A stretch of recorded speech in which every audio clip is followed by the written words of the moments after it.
days and just sitting around with family and stuff, and it was like a moment that I got to really reflect on it and just tell myself, like, God forbid this got cut short today. Like, you've done some things that a lot of people, you know, dream of doing, which is something that, like, I'm really proud of. And like I said, it's just about being grateful, like, that I get to wake up and do this every day. Like, it was a great moment, but my mind now is to the next thing, you know. Like, as much as I want to enjoy that and I want to be there, it's like I got to be able to have a goal that I want to reach next, you know.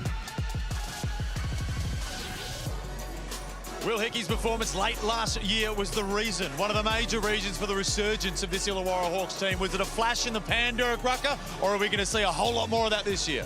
Look, he's a guy that's always had the talent, he's had the drive, he plays with a lot of effort, and similar to yourself, Damian Martin, what he shows in terms of his stats isn't a true reflection of his impact on the game. So I'm sure this is someone who you really like and you would love to have on your team. Yeah, his energy's been contagious. I think a big part of the turnaround was the belief that was instilled in him by Coach Tatum. I think that when there's some changes made, he gets brought up into the rotation, and confidence is an incredible thing. And when given that opportunity, he grabbed it with two hands, rode with it, and he brought some others along. He gets up, he plays above the ring, he backs himself to knock down threes, and then other guys thought, okay, if he believes that far into himself, we believe in ourselves as well. You know what's exciting about this season for Illawarra? Because Justin Tatum's now been able to build his roster. He's got some pieces that he wanted, not inherited pieces, stuff that he wanted. Right there, Trey Kell, a big signing.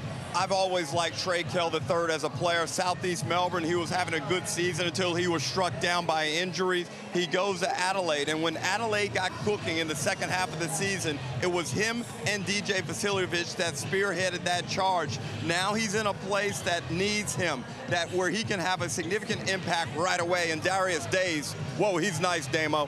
Well, he's the guy I'm most excited to watch tonight, to be honest. I have seen a little bit of him. I've seen the highlights. I saw what he did with the NBA G League. But the reality is he's in a different league. He's got different teammates. How quickly can he adjust? I'm expecting Darius Days to come out here and have 50 and 20 the way this guy's been talked up in the preseason. Of course, they got him from the Shanghai Sharks, who came out and played the exhibition story. Matty Campbell said that he'd had his eyes on him for a while. Now, was he just saying that to make himself look smart?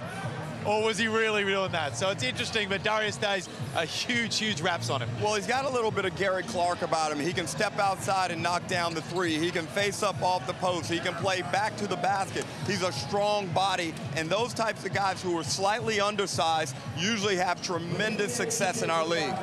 Well, it's going to be an unselfish style of play that he's now joined this team. So there would have been a lot of pressure on him to perform when he was in China. Now, all of a sudden, if he can just slot right in, embrace his role within the structure of the offense, I think he can dominate. He better have a bit of Michael Jordan about him the way he's been talked up by you, Derek. Let's get to the bold predictions. You first, Derek. My bold prediction, Tyler Harvey goes for 20+ points, and Illawarra win this game by 10+.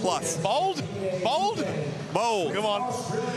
Well, if that's going to happen, he's going to need Froling. I'm going with Froling Magic. I think he'll be one of the most dominating bigs that we've seen in a long time. Not just this season, but I think he's going to come into his own, be one of the premier bigs. Certainly going to be an amazing matchup. Derek Rucker, thank you very much. A bold prediction that Tyler Harvey's going to score 20 or more. Thank you very much. Damien, we'll hear you guys on the call. It is all happening here in Western Australia. Hoops Fest is well underway. The Cairns Taipans and the Illawarra Hawks up next.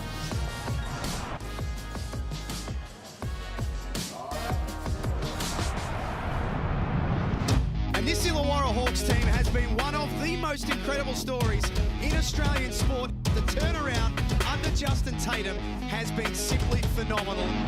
It's going to be Tyler Harvey. You know it will be. He's done it before. From the logo.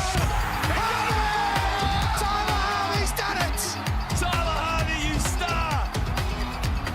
It's always tough when you come off a heartbreaking loss. How you bounce back from that? Game potentially sees it on the line. Here's the shot for the win. Better run for your life. For the win! Can he do it? The Taipans and Lackmayan bring the heart to the Hawks. There's that move the other way. Right back at ya. Oh, wow. Don't slow down.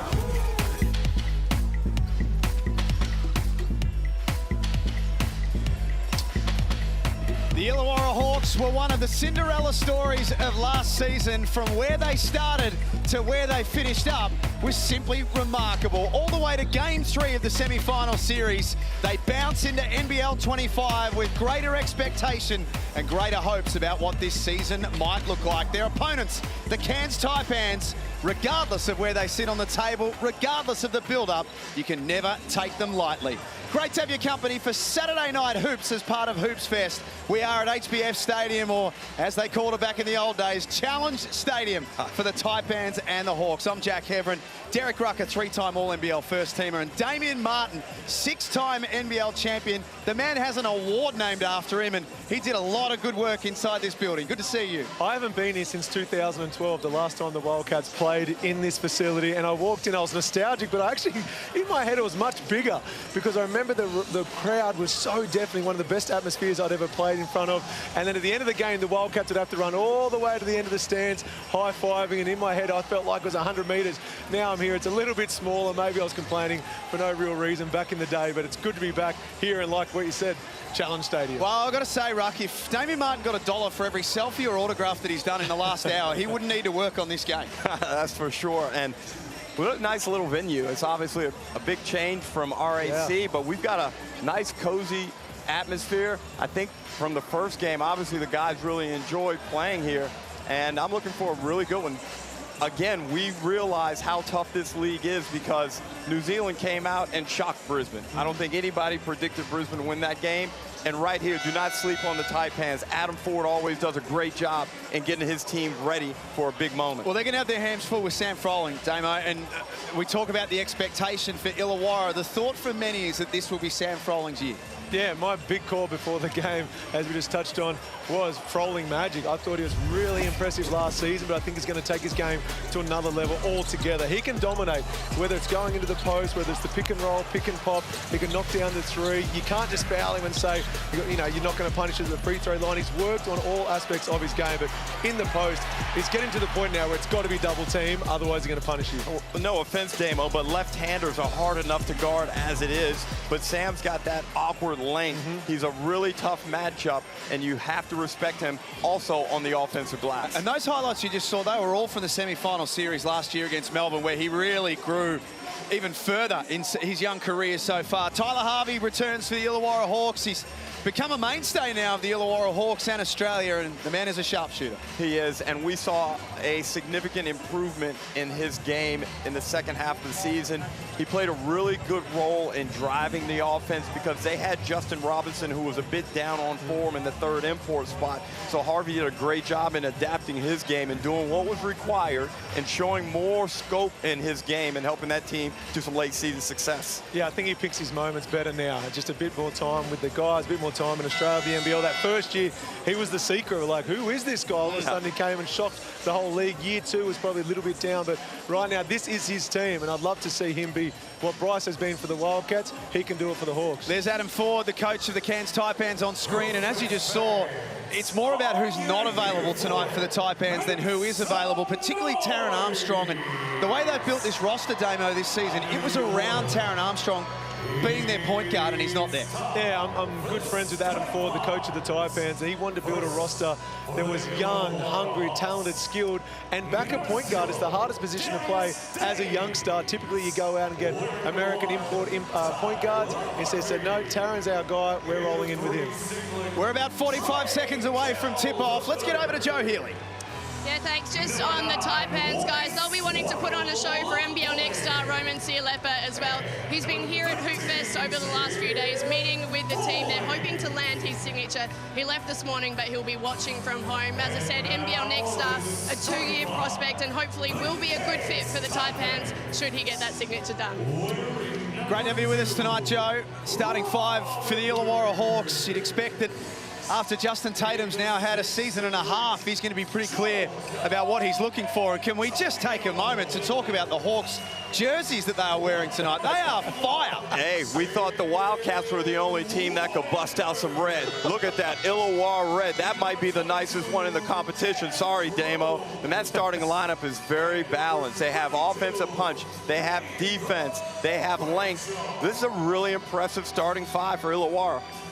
they played at their strengths. I don't see why this team doesn't go a long way. But the reality is, as you said before, this season's so hard to predict that when I walked into the arena, you know, halfway through the first quarter and the Bullets are down 20, I'm like, okay, what are New Zealand bringing to the league this season? So let's see what both teams can bring. But as you mentioned, Cairns are without a few of their superstars. Taipans are starting with Edwards, Antonio, Wardenberg, Groves and Bradshaw.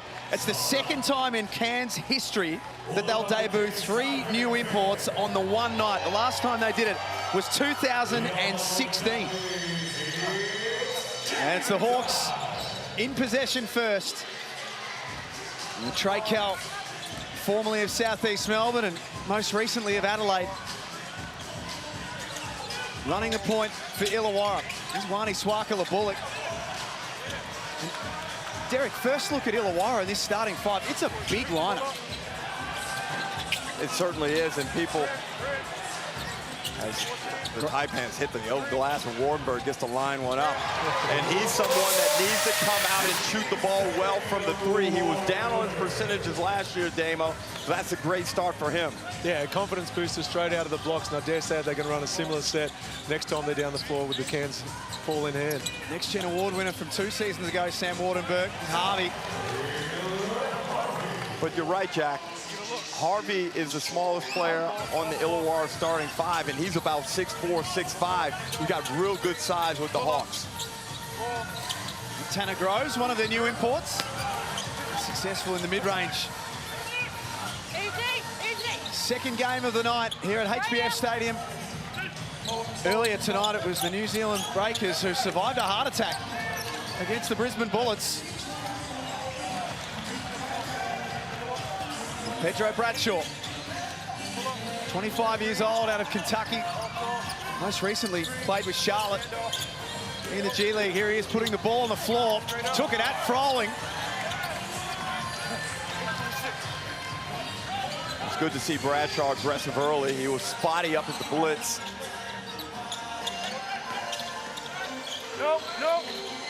Harvey on the move, has that rattle out. Froling crashes the offensive glass. He can't score. Swakala-Bullock cleans it up. And Damo, Cairns has to make sure they clear the glass. We know when they've won the rebound count, they've won their last 5 games. So Taipans got to be strong on the glass, but it's tough against this Illawarra lineup led by Sam Froling. Yeah, you got to limit them to 1 look and 1 look only, otherwise it's going to be a long night. What I have liked from Cairns, unfortunately, is they get a turnover there, stepping out of bounds, is the discipline at the offensive end. They're moving the ball east to west. They're getting into good situations in the pick and roll, so they're going to give themselves an opportunity to get a good look at the back end and potentially try and wear down this Illawarra defense. And the Hawks by 1. Early stages as part of Hoops Fest to start the NBL25 season. Had some good looks early, Illawarra. There's the strength and the size of Trey Kell. 2 shots. Get him on the arm. And he's fouled late. And interesting early, Jack, it appears that Trey Kell is going to play the lead guard, and Harvey is going to work off the ball initially. I'm curious, Damo, to see if that's kind of a matchup thing or if that's going to be the way they approach games throughout the course of the season. Obviously, Harvey's going to play some point. I think it's probably the way they'll start. Come the 4th quarter, though, when the ball needs to be in someone's hands with some big-time decisions, I think you'll see him move towards that PG spot. But it's a lot to ask when you've got your leading scorer also supposed to be running the team. So if you can buy them a few minutes to get a breather by sitting them in a corner, maybe with a pin down coming from Froling, but not having to get turned twice in the backcourt. I know that if I was guarding someone like him, I'd be trying to wear Harvey down, because he's just too good if he's got energy and he's got space. The back end of Adelaide's season, he went to the point guard spot, Trey Kell, and combined with DJ Vasui, they're a handful. Tanner Groves with his first NBL points. He's a very honest and handy player, Tanner Groves. Froling finds himself in deep. Taipans give that ball straight back. Swakala-Bullock surveys his options. Down to Froling. Spent the Summer League with Indiana. Hits this competition in good form.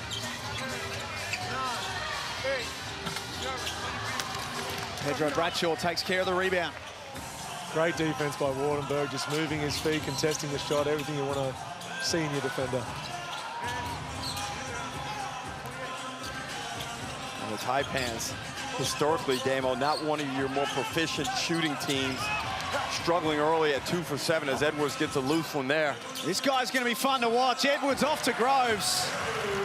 Cairns back within 1.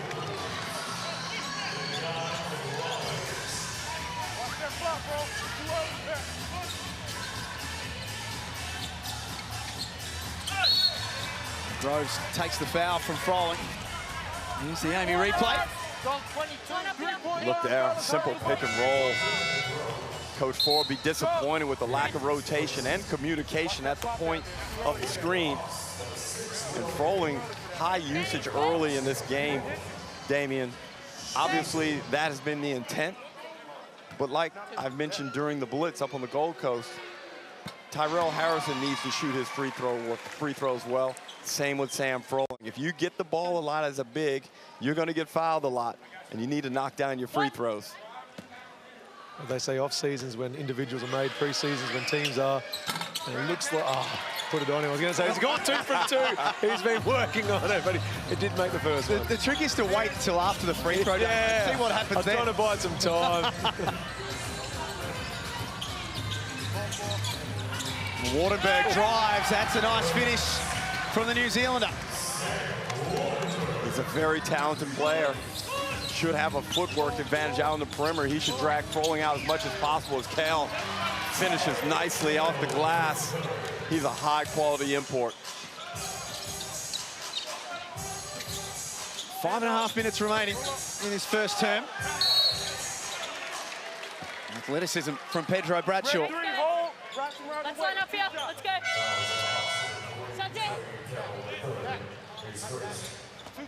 Subs for both teams. Lockie Olbrich comes in. Wanjung Lee also in. Harvey and Froling check out.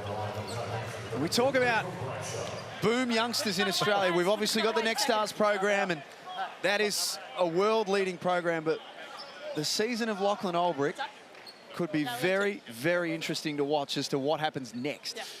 High-energy player, Damo, has shown a really, really big motor. He can put the ball on the deck better than you think. Good rebounder. The thing about him getting to the next level is going to be that perimeter shot. I think the capability, the aptitude is there, but he's an exciting prospect. And there'll be a lot of eyes on him this season. And battling with Froling every single day of training, he's only going to continue to get better. So what we're seeing right now is only a glimpse of who he's going to be by the back end of the season, and already he's very impressive. His New Zealand NBL season, he won the MVP, the Grand Final MVP, All-Star 5, and averaged 20 and 12. Easy to see why he won the MVP. Damo, I don't like that matchup. They've got to get that. They can't have Edwards trying to defend Days down on the block. That's just unfair. But they've been caught a couple of times not having their split line defense, whether it's in that early pick and roll in transition where we saw Froling get that two-handed dunk. Kel's got in there, no one coming over for coverage. And then right there, he's just looking up ISO play, one-on-one on the block with no one really there to take away the shot. The story of Darius Days is a very, very unique one. It's as simple as Coach Tatum seeing something that he likes and buying it. He was playing for Shanghai, an exhibition game against Illawarra, played really well in that game, and Justin Tatum said, "I'll have that, thanks." Well, I mean, I think it was a point of concern when we were trying to evaluate Illawarra in the season previews because that spot was empty. We were all cautious as to where to place them, but after watching him for a couple of games, Damo, you're probably not quite there yet. As I watch you look at him with serious scrutiny, the judgment is real. They're unable to bring Gary Clark back. And they've gone in a different direction with Days. Nice take from Edwards.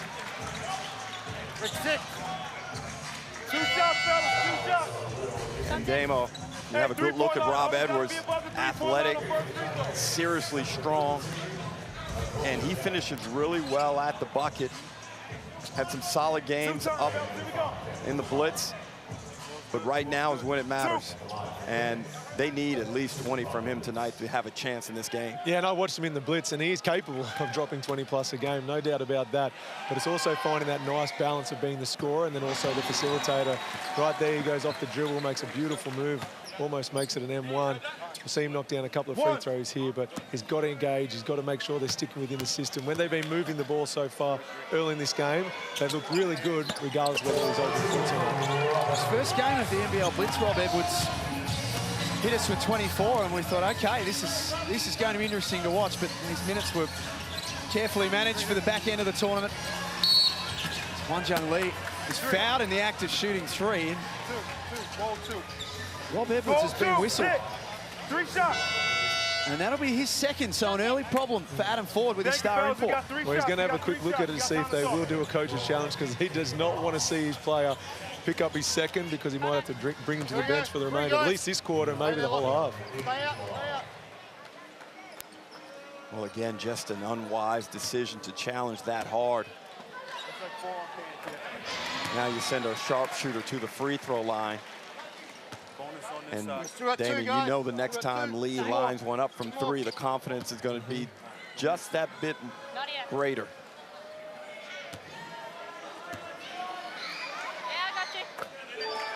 Yeah, it's a cardinal sin, fouling a three-point shooter.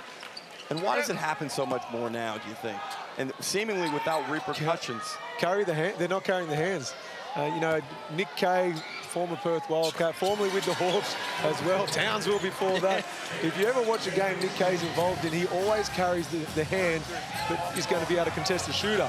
In junior days, you carry the middle hand, whatever it might be. No, he knows he's closing out on a left-hander. He's carrying his right hand and vice versa, because you just don't have time with how quality these shooters are to start at the hip and then go up with your hand to contest. It's already got to be there. Free lesson for the youngsters at home. Oh, the old hand down, man down. Mind you, people who were tying their shoelaces when they were guarding me, they didn't have to bother to contest. There we go. Wanjung Lee. And that's one of the little byproducts of giving Lee the chance to shoot 3 free throws in a row. He just tightens up his radar. Then when he gets a look, bang, and Illawarra's gone into a zone from the last possession. Trey Cal lands on his feet and wants to get things moving. Hawks having a good couple of minutes here. They've scored the last 6. You can make that 8. And Adam Ford calls a timeout. Outstanding transition basketball from the Hawks. Push the ball down the wing. Quick reversal. Ulbrich does a great job sealing his man. Outstanding pass from Hickey. Well, only a young fella, but if you get a chance to re-watch that, he was 2 passes ahead. He knew exactly what was going to happen in transition, set up his defender nicely, gave himself some space to create room for that bounce pass, and then backed himself to go up strong. 4 points early from Trey Cal. He was one of the big recruits for Illawarra in the off-season. The Hawks prizing him out of Adelaide, and he spoke about it pre-season, the move to Illawarra. Yeah, I think the biggest thing was, you know, once kind of free agency started, JT was very quick to reach out. And, you know, from a player's aspect, I mean, you always want to go where you're wanted. And he made it very clear that, you know, I was a top priority for them. You know, that meant a lot. I mean, obviously having different options, but I just felt like that was something you couldn't necessarily turn down. And being in a great league, in a great city, you know, I was excited. And just how they finished the year as well. Just trying to join along and try to get them over that hump.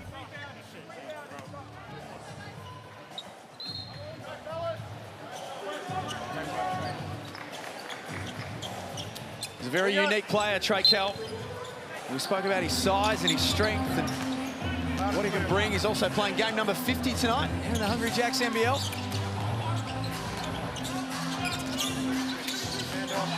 Some stern words from Adam Ford in that timeout. He's right next to us, and we can hear him with our headphones on. Well, he feels momentum of this game getting away early. Bradshaw denies Hickey. Off red. Tad Dufelmeyer in for some first quarter minutes. Swings to Antonio, feet set. The WA local knocks down the 3. Yeah, quick little story on Jonah. I was actually his mum's wedding celebrant, so kept an eye on him for about the last 7 years, because mum came up and said, oh, My son, he can flat out go. Joan Antonio, and I was being polite, going, oh, I'm sure he's very good. And then I actually thought one day, I better Google him, and she was spot on. Not just a proud mum, she was spot on. I got a lot of questions here, Ruck. I don't know about you. Of all the things I was expecting you to say there, that was not one of them, Damo. That was a beautiful day up in Julian Bay. Since that timeout, Cairns look a little bit better on the offensive end. Got that 3 ball from Antonio, and then Wardenberg. Just 7 points in the first quarter, Sam Wardenberg, Cairns leading scorer. And then blocks a good piece of Olbrich, but 3-point line. 3-point line. Got a good piece of the arm too. Here's Jonah Antonio. Let's go, guys. 2 shots. Line up. Stop. Yeah, I think part of his mum's vows were, I promise to cheer on my son regardless of what uniform he's wearing, because I know at that stage she was certainly a Wildcats member.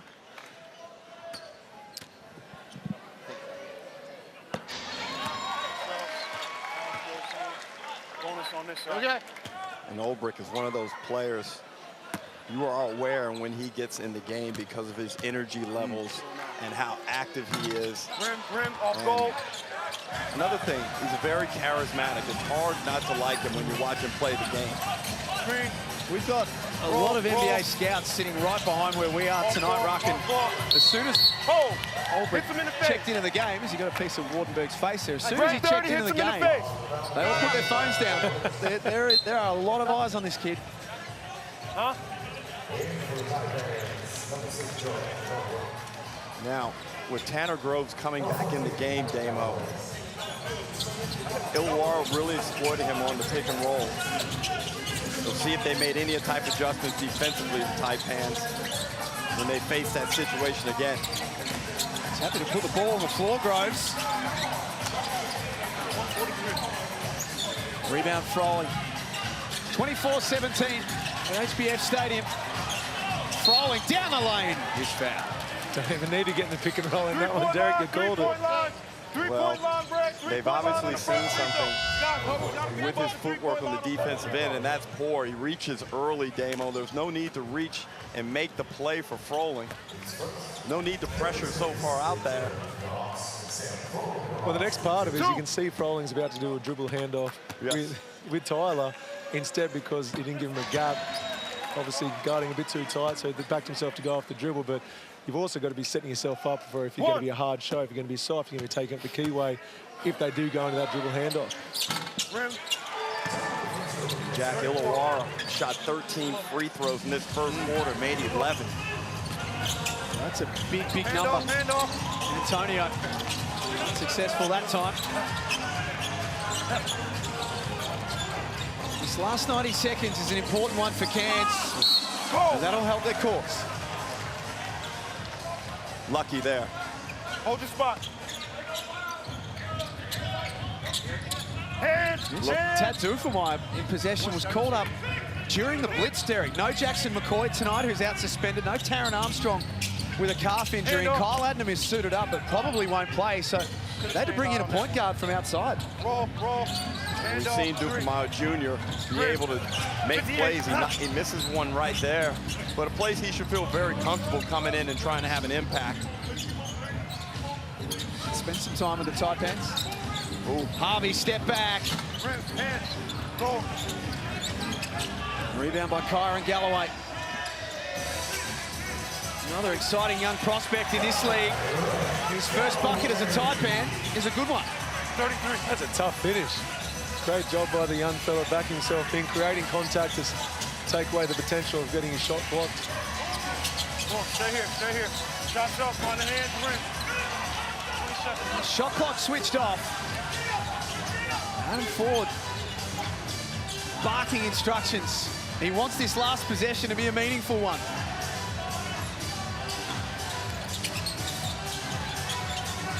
Antonio couldn't get open. Rolls it down to Groves. He scores at the quarter time buzzer. And the Waters were looking a little stormy midway through that first quarter for Cairns, but they've righted the ship and they trail by 5 at quarter time. 26-21. It's Saturday Night Hoops, all part of Hoops Fest.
They haven't got another rock.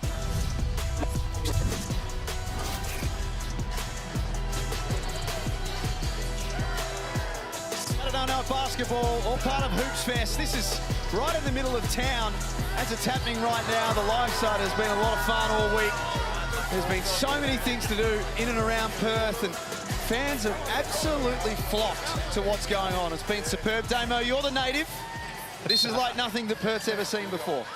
I was nervous, I'm not going to lie. I was nervous coming into the week thinking, okay, what is going to happen? Instead, it has blown all expectations I had in all the right ways. So whether it's heading down to Forest Chase, where we just saw those images from, whether it's getting out to watch Basketball Without Borders, the under-18s, the WNBL, the NBL, whatever it is, this city has fallen in love with this sport, and that couldn't make me any happier. Derek, I went down to the live site yesterday. Pete Hooley and Felix von Hoff were taking part in a celebrity shootout. And well, Felix just picked up from where he left off in his debut game. He's just throwing up bricks left, right, and centre. Wow. Nice finish there by Todd Blanchfield. But Cams did a good job in the late stages of that first quarter, getting back into the game. Now Bradshaw hasn't been able to get one to go. Finally knocks down a 3-ball after missing his first 4 attempts. Competitive game now, Damo. Yeah, both teams have settled right in. If they can slow it down, then it'll be interesting to see how the Hawks do get their points. They've been really good when they get a steal or they get a defensive rebound and get out on the break. But in the half court, that's where I'm interested to see how they're going to execute, because Cairns will be disciplined. Concerning signs, though, these free throws are mounting up for Illawarra, much to the delight of Hawks fans. But Cairns have to tighten up on the defensive end. I know it's hard. You're trying to play with a lot of emotion and a lot of energy. But you have to be disciplined with hands, move your feet, stay down in your stance, and not give away these silly fouls. It's interesting talking to Justin Tatum pre-game and Illawarra. Pretty much any player that's been interviewed in the last 3 or 4 weeks, they've all spoken about the importance of the start of the season. We go back to last year and it was a horror show. 2-7 to start the year. Stupelmeier's pass is knocked away. It feels like Ruck, they really want to come out of the gates hard this year. Well, the reality is, and you don't want to be negative here, Groves makes a nice finish. But, Damo, some of those some of these players out on the floor were a part of that bad start. And you got to make sure that we don't see any of that to start this season. You're spot on. If they haven't learned from last season's mistakes, the good and the bad, because there's plenty of good. Kel has that one ricochet off the window. Then the league's just too strong. So if you're not at 100%, then all of a sudden that loss column starts to build up with the numbers you don't want to see next to it. But I'm really impressed with Kel. We saw him make a nice move, get fouled, knock down some free throws. Then he's picked up full court. He's playing passes. He gets back in, gets a deflection. He's doing all the little things you want to see from his star import. Offensive rebound by Olbrich. Kicks it back out to Darius Days.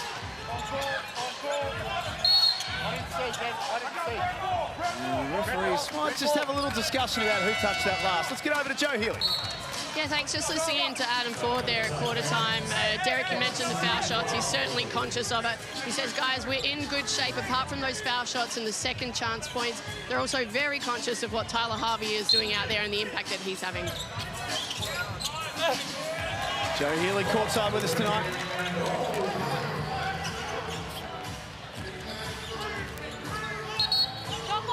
Hawks take it back to 6 points to their advantage. We'll just get the shot clock cleaned up. And Lachlan Albrecht, 5 points already. He's a +6, Damo. And this is what you're looking for when you bring him into the game, instant impact. Well, can you play he and Froling at the same time? Because there's going to be a point where you're talking about two of the better big men in the league. And it's funny you mention that, because this Illawarra team, and this is going to be a challenge for Justin Tatum, there's so much versatility and so many multi-position players that working out rotations is going to be really, really tough at times. Rattles out by Wardenberg, but cleaned up by Dufelmeyer. Damo, I never saw you do that. Oh, wait a minute, you did do one of them. I've got a copy of it. Can we play that later? I was going to compliment you, Derek, and say that looked like a young rucker. You got it on the way up. And there's 4 dunks across 13 years, mate.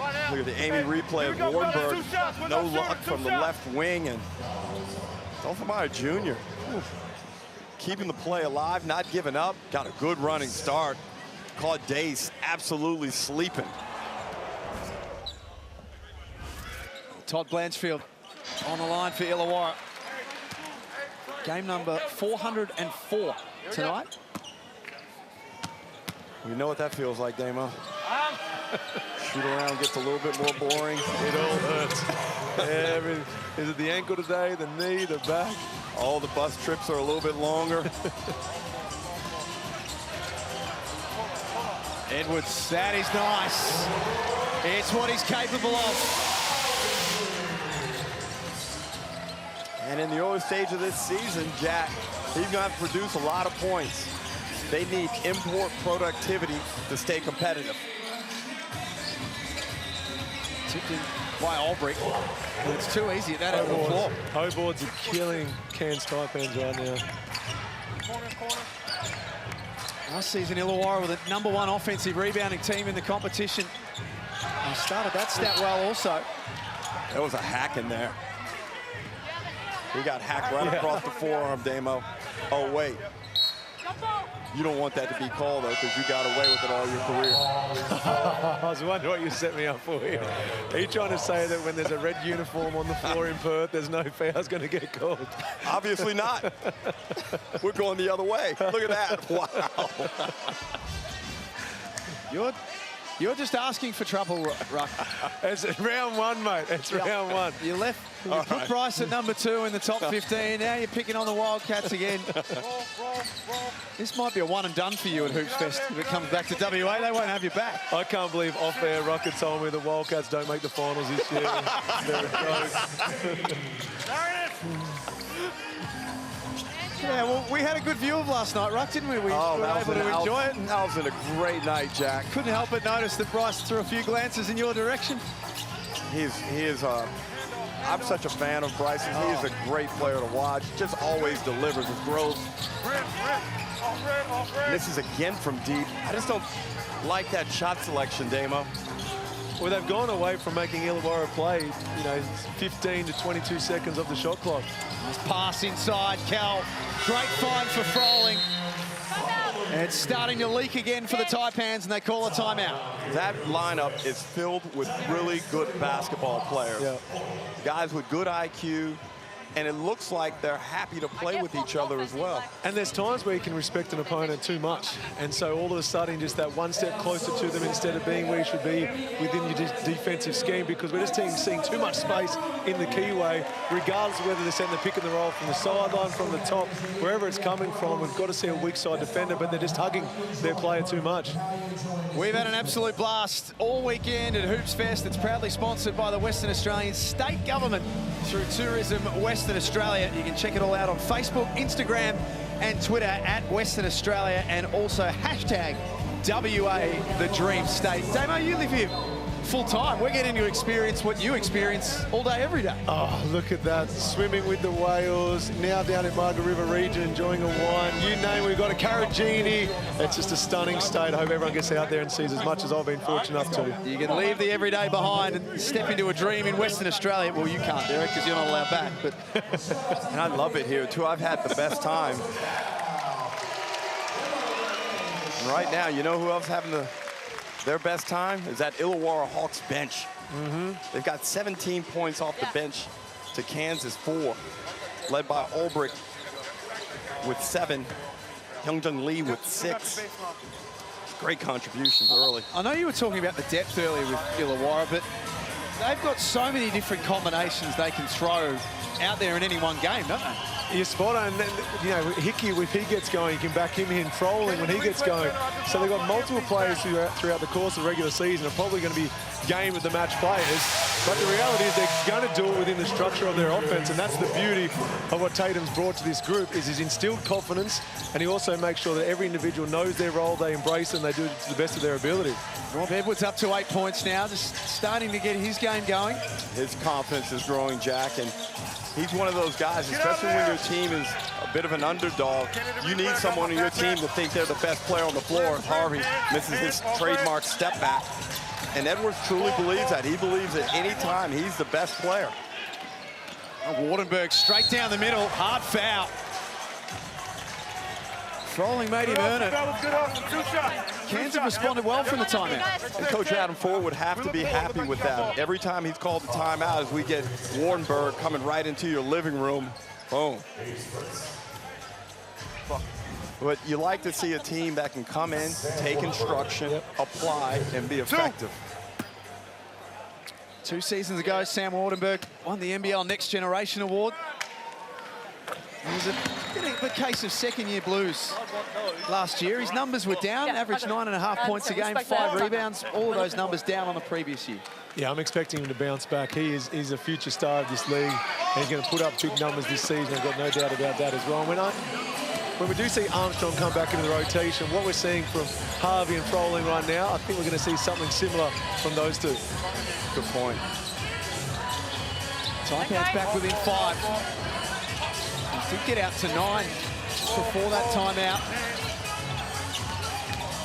Darius Days off the glass, tough finish. Now, Koldegack defended that pick and roll a lot better. Whoa. Go, 21.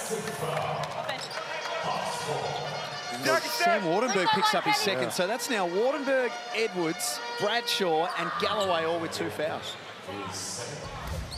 And with 4 minutes to go, this is probably unnecessary, Damo. We often say that big men don't understand that guards only need a little bit of an advantage. We don't need as much of an advantage as you believe. Just a little one's enough. He's trying to do the right thing, but he's forced into that situation because Hickey's picking up full court and applying pressure. And you've been taught, hey, if you see your point guard under pressure, go back and set a screen. As we see him make amends. The sins of the last play have been forgotten. Now Justin Tatum calls a timeout, and he's seeing a couple of things that he's not too pleased with. Well, you like to capitalize on the other team's mistakes. So when Wardenberg commits that foul, the last thing you want to do is give it back to him so he can go upstairs and feel good about himself again.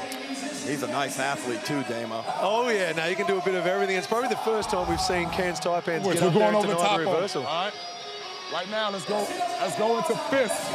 All right, let's go into fist. Trey start us off with it. Darius, Sam, Tyler on that corner. Lee over here. We're driving over here. We're passing the ball. We're pushing them through. Sam comes this way. Pass the ball to Darius. Darius, you and T-Roll, a two-man game. Hand off in the middle. All right? Look at this. Yeah, look. We want to look inside first. My bad. Coming on this side. You're pushing Trey through. He's hitting the screens. We look, and then go. And then go to Darius. And then go to Darius. All right? Let's go, man. Hey, watch the press. Stop.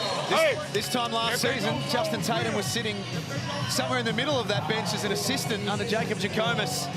Comes in the middle of the year, takes Illawarra to a 14-14 record and to game 3 of the semi-final series.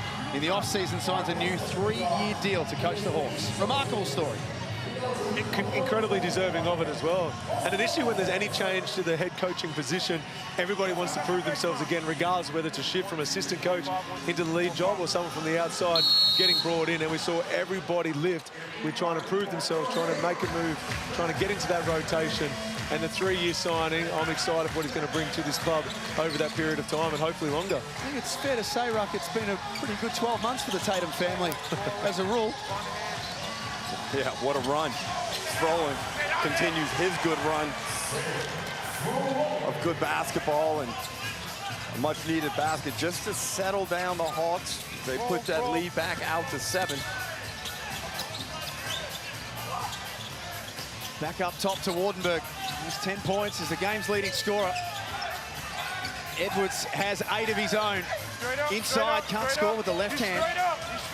This dude from Froling, and Edwards a little slow to get up in back play. Numerical advantage with Illawarra. Days tees off, he can't score and continues to be end-to-end. Kel takes the foul. And Damo, Cairns is getting good productivity now from Edwards, Wardenberg, and Tanner Groves. Arguably their 3 best players. That's why they're staying in the game. Teams try and take away your best stuff. And right now, Illawarra, whilst they're in the lead, they haven't been effective in negating those guys' impact on the game. A lot of it's come in transition. They're getting good stops and they're backing themselves to pick up the pace of this game. So they're really trying to apply pressure on the ring. It doesn't matter whether it's the point guard, a wing player, or as we've seen on multiple occasions now, Wardenberg. On that last one, he fended off with your off arm. I can't help you out on that one.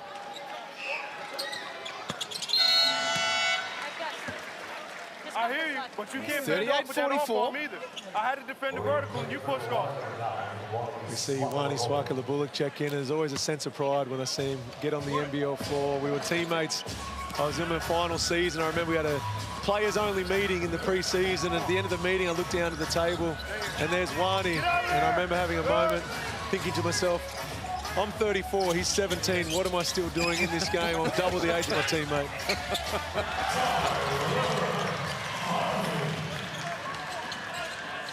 We might see Harvey just try and up his influence in this game as he knocks down a little floater, but Edwards is feeling it now. He's strong with the basketball. I think Taipans fans are going to really enjoy watching him play up north. Yeah, they'll get right behind him. That atmosphere up there is incredible. And players do lift. They go to a whole new level. And I think they're going to love him, and he's going to love playing there. He's going to have a night very early in this league where he just totally goes off. And hopefully for Taipans fans, it happens at home.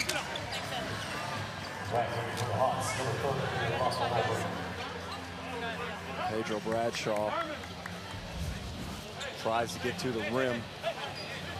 Froling does a decent job with his verticality. Awkward landing for Bradshaw. Can't keep the ball.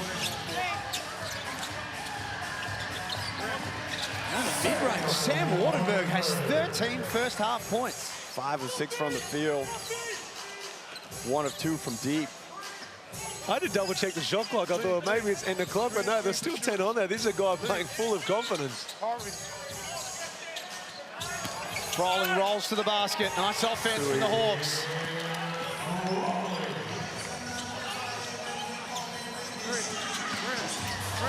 they've got that shooting percentage. Striker the bullet can't keep that one alive. They're shooting 50% from the field, Illawarra, but is a lot of that because of how close to the basket their looks are? They're only 1 of 7 from 3, so while they do have some respectable three-point shooters, they haven't been tested, they haven't been challenged because they're getting guarded from the three-point line instead of sagging off, getting on the split line. They should have someone at the high nail, someone standing under the ring. Right now, it's multiple times they've been punished and they haven't adjusted just yet. That was a good one-on-one matchup. Outstanding defense from Swakala-Bullock. Oh.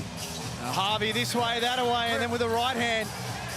No good. Froling tips it in, and they crash the offensive glass again. Great reach and excellent timing from Sam Froling. For the first time in the game, it's a double-figure lead for Illawarra. Much like the first quarter, the back end of this second quarter, starting to get away from Cairns. Yeah, if you can see a little mini run to close out the half, like we saw at the end of the first quarter, then Cairns still go in full of confidence because they have gone on a game of runs. It has been a game of runs, but they'll want to be the last team to have one before they have a bit of time in the dressing room. All right, don't cross the line. Albrecht comes out, Days back in. 2 of 7 from the field. Darius Days in his NBL debut. Hey, easy guys. Pull up, pull up. Galloway down low to Groves. Shot clock at 4. 2, 1. And Antonio doesn't get it away. Adam Ford throws his hands up in the air. Great communication there from Sam Froling, giving instructions to the help defenders where to go. Shooter, shooter. Lee off target. Offensive rebound by Days, and he puts it back in, up to 8 points to go with 8 rebounds, 9 rebounds in fact. I think he's frustrated though that he can't get one of those 3 balls to go, Damo.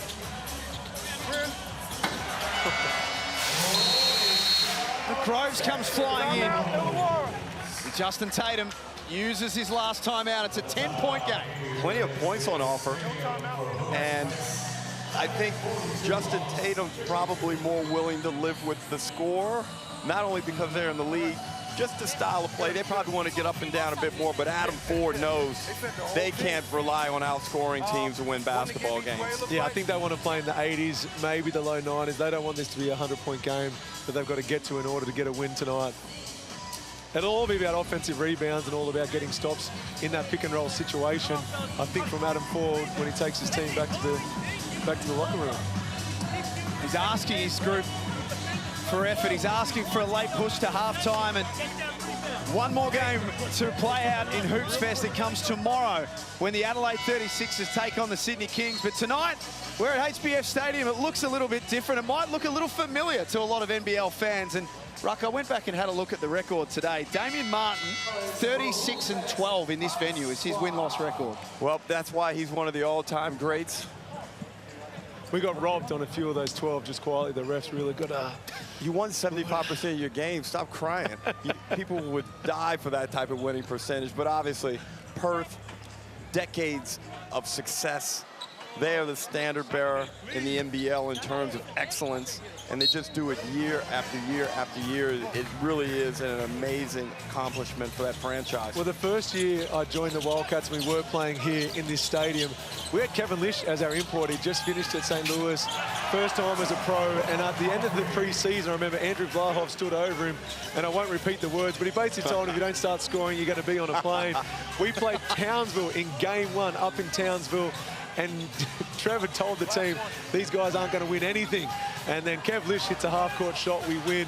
And then we're fortunate enough off the back of performances from Sean Redditch, Kevin Lish, Jesse Wagstaff, you know, you name Martin Catalini, that we were able to win a championship. It was 10 years between championships here in Perth, but a lot of fond memories on this court. The half-time at HBF Stadium. A late bucket from Kyron Galloway. Keeps it within single figures, 54-45 at the main break. Both teams probably are a little bit happy, but not quite satisfied. I thought Cairns put up good resistance just not to let things get out of hand. And Illawarra probably feel like we should have put these guys away midway through the second quarter. If I was Cairns and I'm one of the playing group, I'd be getting after my teammates right now going, guys, we might be down on the scoreboard, but we've got this. We can make some slight tweaks. We're right in it. Let's do this. Let's do that. Sometimes you've got to feel your way into the game to start gaining that confidence after you go in undermanned a couple of outs. So if I'm Cairns, I'm full of confidence right now. Let's get over to Jo Healy. She's got Sam Froling, the star of the first half. I certainly do. Sam, offensively, you guys are being really aggressive, getting to the bucket, drawing fouls. How does that feel for you out there? Yeah, good offensive. The offensive end's been good, but that defensive end, 45 is too many points for them. What do you need to tidy up defensively in the second? We've given up a lot of O boards and then just some one-on-one containment blow-by stuff. We clean that up, I think we're good. Good luck for it. Thank you. So it's Illawarra who lead 54-45. Saturday night hoops at HBF Stadium.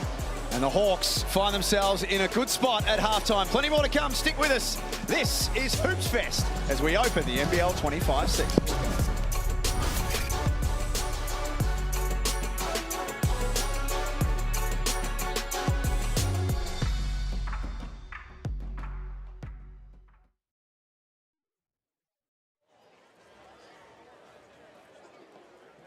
All right, ladies and gentlemen, it's time for some halftime entertainment.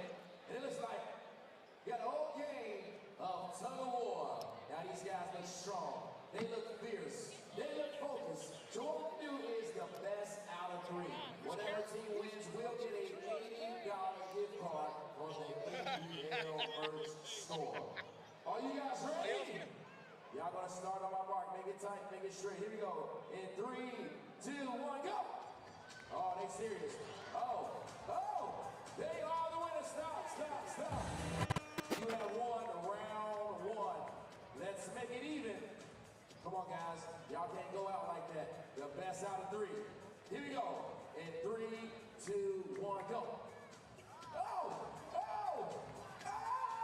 It's close. Come on, guys. Come on. It's down to the wire. It's right in the middle. You gotta pull. Come on. Pull. We got us a tie. I don't know how it happened. You guys had it. What happened? You guys got to work out a little bit more. All right. The last round right here. Once again, each one of you will get a $80 gift card to the NBL store for the winning team. It comes down to this. Are you ready? Here we go.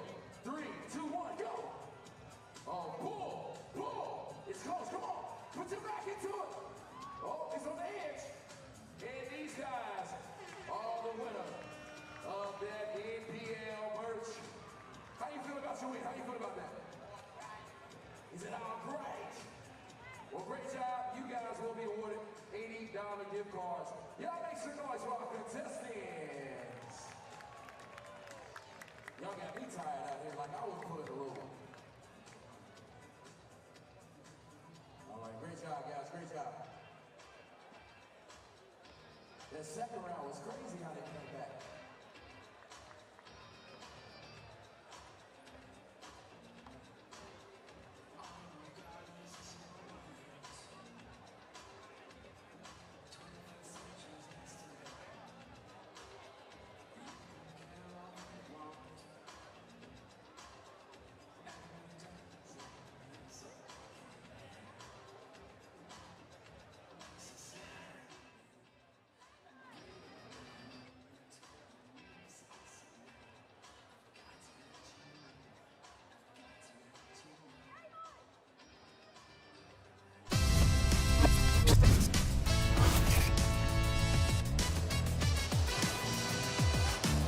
Welcome back to HBF Stadium. Hoops Fest in full swing. And it's the Illawarra Hawks at 9-point leaders over the Cairns Taipans. We expected a bit of a defensive joust, and we're getting an offensive showcase right now, going probably just as we would have expected. It is. The tempo is up, and both teams are not reluctant at all to push the pace. And Cairns have shot the ball respectively from the three-point line, and that's part of the reason why they've been able to stay in this game. Illawarra has been a steady procession to the free throw line, but I think both teams are admirable in the way they've performed thus far. Yeah, I was actually expecting it to be the Illawarra Hawks that were going to let it fly from behind the three-point line. Instead, I think they've only had 7 attempts so far in the first half because they're getting so much out of the pick and roll and we're going to drop it off and score points in the paint. A man that you said you wanted to see a whole lot from this year has turned up on day one, and that is Sam Froling. He's been the guy so far from the Hawks, a dominant big man down low. Well, we know what Sam's capable of. He showed us his standard last year in that semifinal series against Melbourne United, but he got going early in some pick and roll. They really exploited the Taipans in that situation, and the Hawks did a really good job of making sure Sam was a priority in that first half. He was outstanding with 13 points. And he's been super patient as well. I don't think he's forced any of those 13 points. So whether it's in transition, setting the screen, diving into the hoop, whether it's going back to the basket with some post moves, he's showing a little bit of everything so far. As we get ready to go to the Blackmore shot chart here, he's been doing it all the easy way from the inside. We're yet to really see Sam expand that game too far outside. But you know what, if you got success there, why overcomplicate it? No, and look, he knows where his bread is buttered, and the pick and roll has been outstanding. Whether they've done it out of the half court or whether it's been in late transition, they need to continue at it. I thought they went away from it a little bit too much in the second quarter, Damo. And if you get Tanner Groves in trouble, Cairns are in trouble.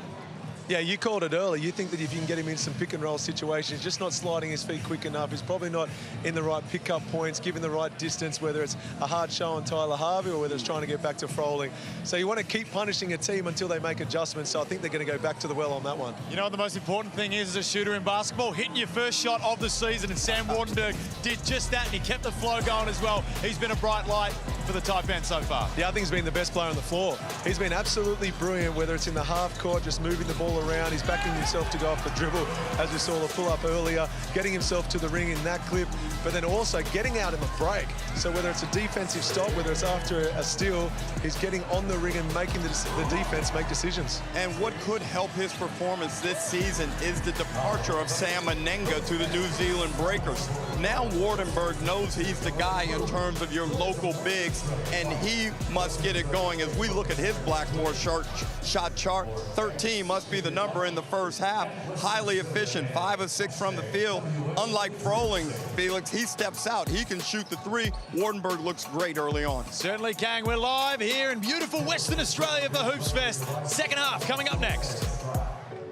I'm James Brown. I'm a third-generation pearl farmer, born and raised here at Cygnet Bay Pearl Farm, north of Broome on the spectacular Kimberley coast. The Dampier Peninsula is one of the most amazing places in the world. It's got huge tides, thousands of islands, and a culture that's quite amazing and wonderful and shared with visitors.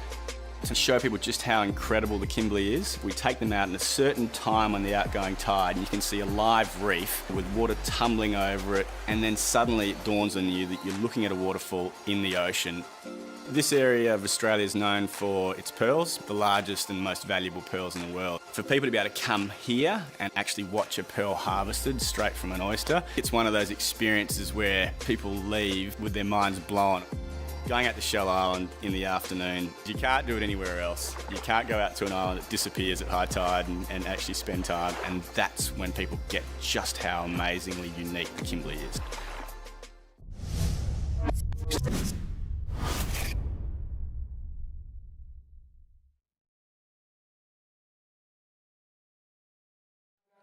Right here with me, and we want to do a little bit more of karaoke. I heard they are some excellent singers. You ladies ready? Are you ready? Play the song, words on the screen. I'm gonna get a mic to you. Let's go. Let's get that karaoke going and flowing. You ready? Let's go, Alexa. She was ready. Right on the screen.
season lives on.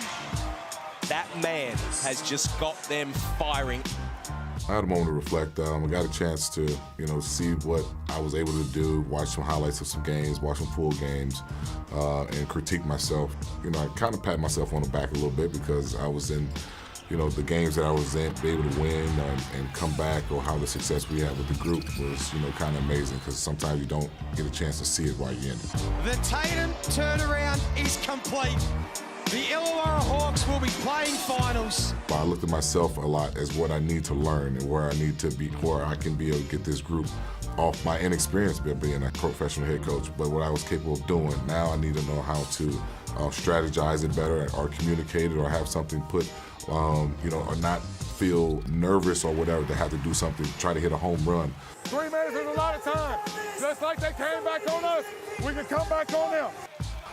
We had every opportunity to win, but at the end of the day, it wasn't probably our time to win. And now that having the majority of our whole team back, and the continuity that we have pretty much over every team in this league right now, shows a lot that we can be able to be very special. So it might have took that loss to, have a great season upcoming, and that's what we take it as.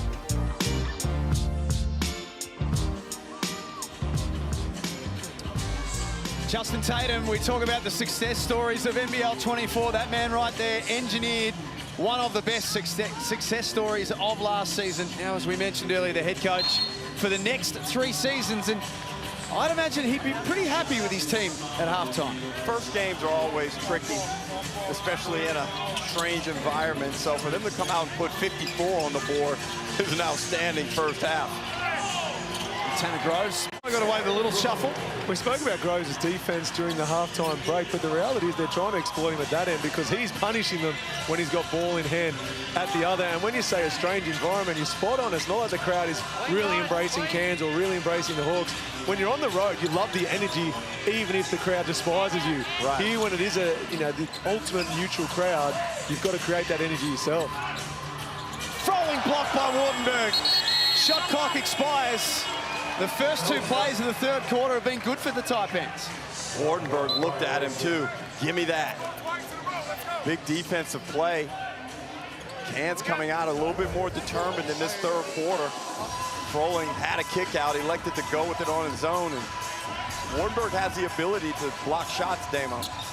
Yeah, and those 2 youngsters, as he takes the foot, I thought he should have been fouled there. 5 on 4 up ahead.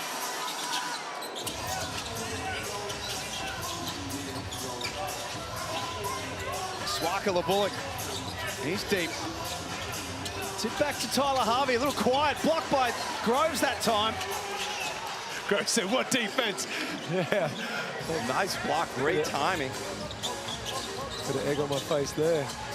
Only been a minute or so in this third quarter, but it's a much better start from Cairns. Groves in the mid-range. No. Banks open on a Saturday.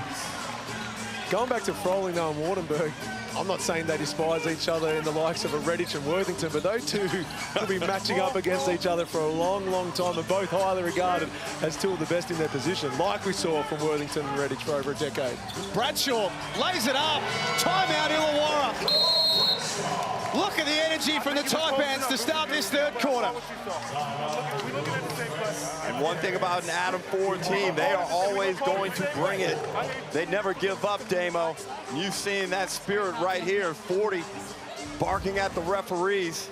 Bradshaw got out in transition, didn't quite elevate like I'm sure he wanted to, but right now he'll take any points he can get. Well, Fordy's one of the best coaches in the league. I've got nothing but respect for him, but I didn't want to give him any compliments because at halftime he walked up and he commented on how old I'm looking and how the light's not helping all my grey shining through, but you can't deny it that he's said something to the team at halftime. They've responded, and now it's back to a 3-point margin. And Tanner Groves is their leading scorer. He's got 14 points in the game to go with 5 rebounds out of Spokane, Washington. We caught up with him pre-season. He spoke about coming to the NBL. A lot of ties from Eastern Washington to the NBL. Really close with like Mason Peatling, Jake Wiley, Tyler Robertson, who's a rookie this year, Vanky Joyce. I talked to him a little bit, and even Tyler Harvey, I talked to him a little bit. Like, those guys have been around the NBL, they know the league, and so I knew a lot about it coming in, and talked to those guys quite a bit before I signed, and they all had great things to say. So it was really easy decision on my part, and I signed right away. I'm happy I was able to make it happen. Adam Ford had some rebuilding of this roster to do in the off-season, Ruck. He signed Tanner Groves very quickly. He saw something and he went and got it. He certainly did, and I like that sometimes. Days hasn't found the range from the perimeter, but I like when you lock one in early, an M4 position. Some guy who you think is really reliable, solid guy, and that's what they got in Groves, and he's given them 14 points in this game thus far. And energy and effort. He just ran the lanes really hard then. Swakala bullet misses the jam. But also gives the player enough time to adjust to the league that they're about to be joining. So he's been out here for a number of months now. He's been able to get ahead of what the X's and O's are from Adam Ford. And only good things can come from that. 3 points the difference here at HBF Stadium. Darius Days forces his way inside. Days now with 10 points, 0 of 4 from the 3, and we saw him shoot the ball really well up on the Gold Coast. Edwards just continues to feel like he's unstoppable. 2 of 8 in his NBL debut, Rob Edwards. Roll, rim, back. Whistle goes against Froling. Nothing's happening to the back of the rebound. He's getting right Contact to the back of the head. That'll be his second foul. Froling looks bemused. Trey Kell, the third, pulled up. He and Wardenberg are fighting inside. That's a no call. Damo, no support. I think right at the end of it, it did just creep a little bit high initially. That wrestle I was fine with. Okay. Wardenberg from deep. Leaves that one off the front. Sam Froling with his 7th rebound of the game to go with 13 points. Now Harvey with a floater. Trademark Tyler Harvey. They might have to look at ways of freeing him up, Damo. Getting that penetration, early drags, some terror screens, and so forth. It's time for him to start to look to press the accelerator a little bit. Yeah, there's different terminology each team's used, but right now letting Tyler Harvey dribble into a drag screen in transition is punish him time and time again. They've got to mix it up, whether they're going to double it, whether they're going to take him away from the screen, whatever it's going to be. But right now, setting them to the screen with a soft show simply isn't getting it done. 58-54. Cutter. Cam's way more physical, Jack.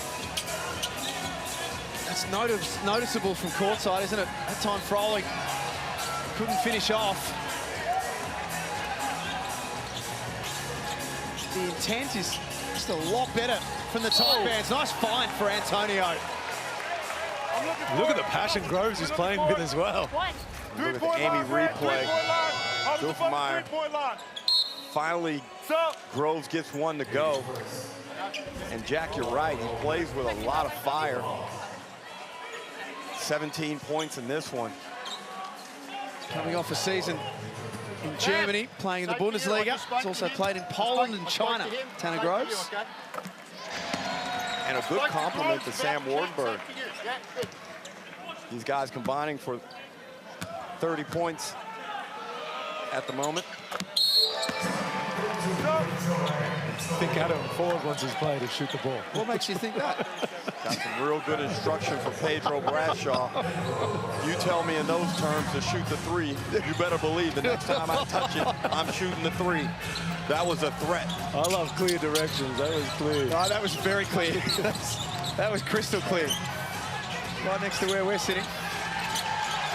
There's the man that he was talking to, Pedro Bradshaw. Hey, Pedro, you got nothing to lose. Look, he wants to get it up.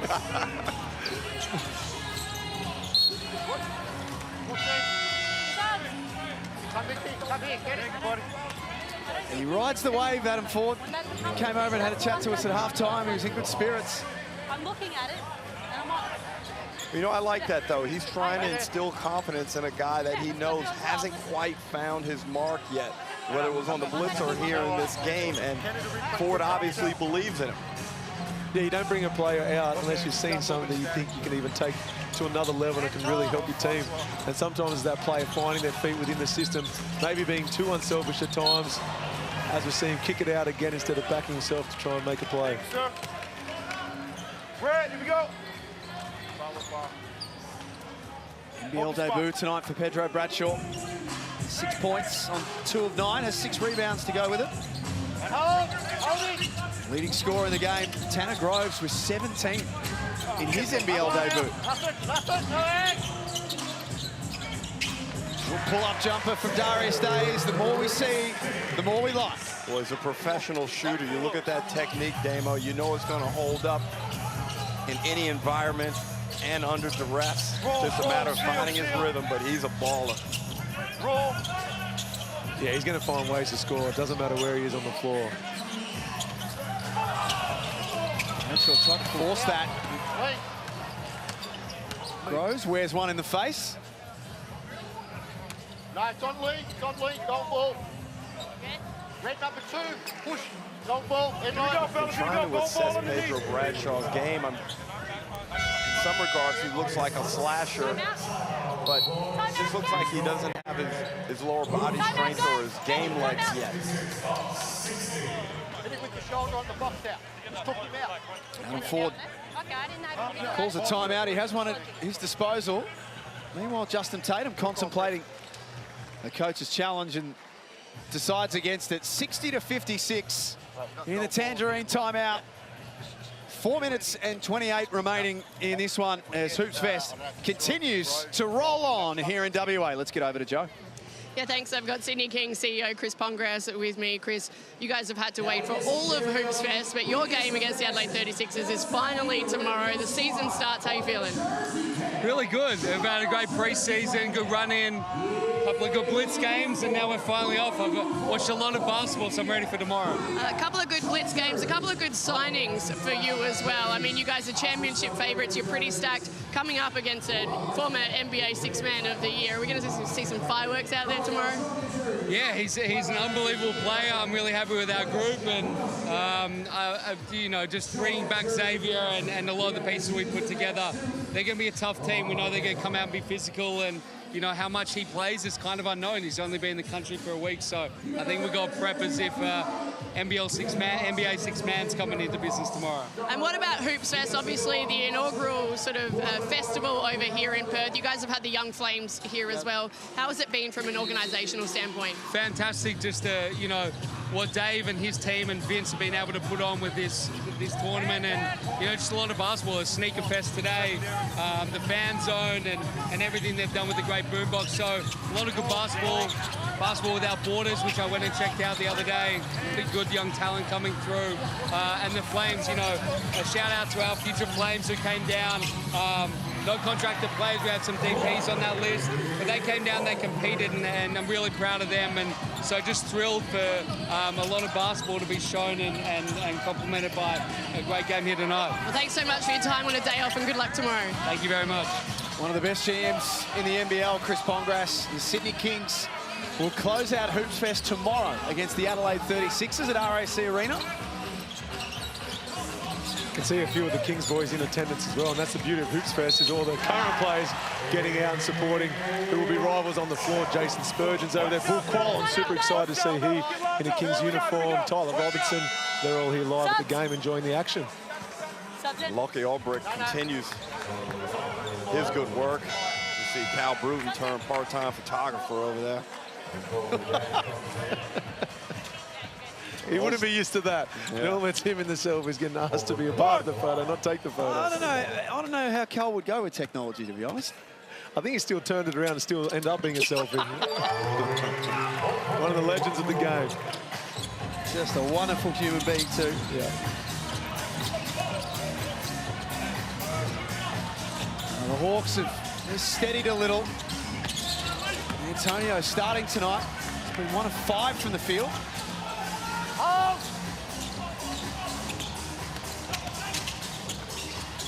Lee in the corner.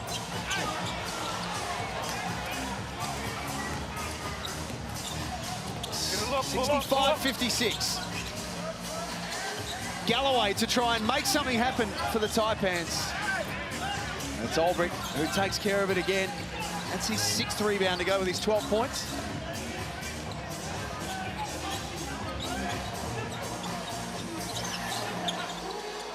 The first time in the quarter the pace has slowed down a little. It's been up and back all of this third term.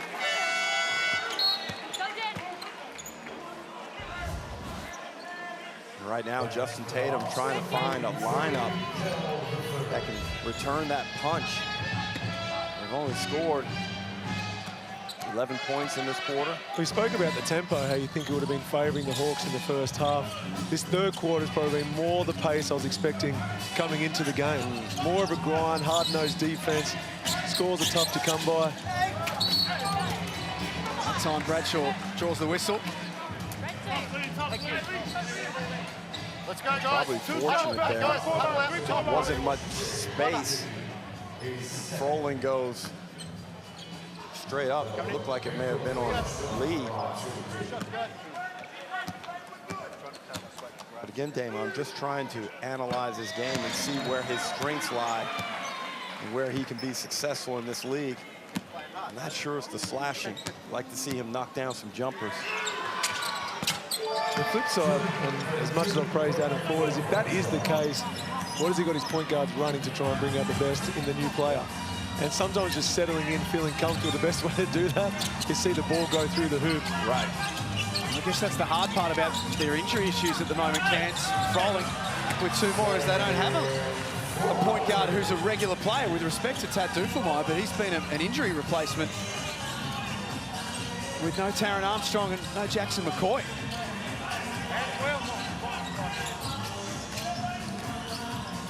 Inside 2 minutes in the third quarter, Bradshaw, well, the coach told him to do it. Can't connect on the three.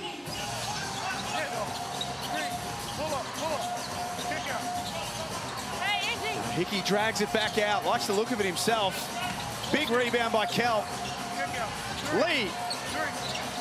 No good. They're just surviving at the moment, Cairns.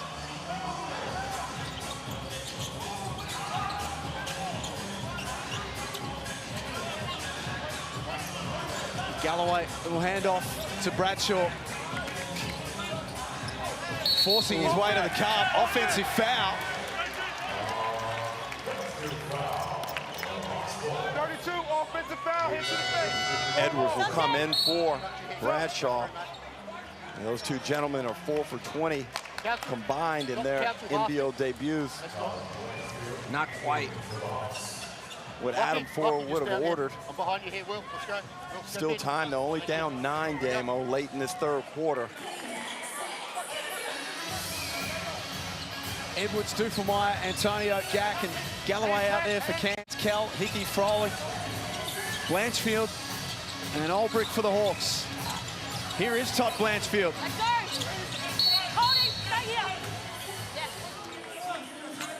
Referee Jackie Dover on the spot. And Damo, we talked about it in the first quarter, but this Hawks size is a problem. Kel the third got in a matchup there with a much smaller defender. He was just able to go up over him, and Kel's strong. I don't mean height only. He is a strong, solid guy. Well, that's 10 offensive rebounds for the Illawarra Hawks. And even if they're not coming up with them, usually getting a deflection that goes out of bounds, slows down the game, they can set up their defense. This has been their biggest strength tonight, is getting on the glass. 3-point line.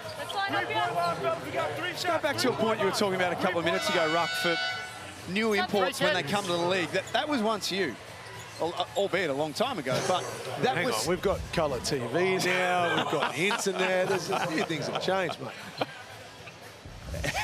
How, it was a long time ago. How hard is it when you first come into a new league like this and to adjust to whatever's going on? Well, you want to have an impact, and basically, you want people to like you. You want to be known for being good, and you're trying to do that as quickly as possible, but within the framework of what the team's trying to do and trying to get a win, because losing imports are imports that are right back on the plane. Did you feel like you had to score? Yes, 100%. It was quite clear. Get as many points as you can. Brian Kroll made no bones about it. And we had the great Leroy Loggins, but he said, you got to go out and get points. I guess the other challenging thing for you was that it took you 5 months to get here by boat. It was that long ago. So.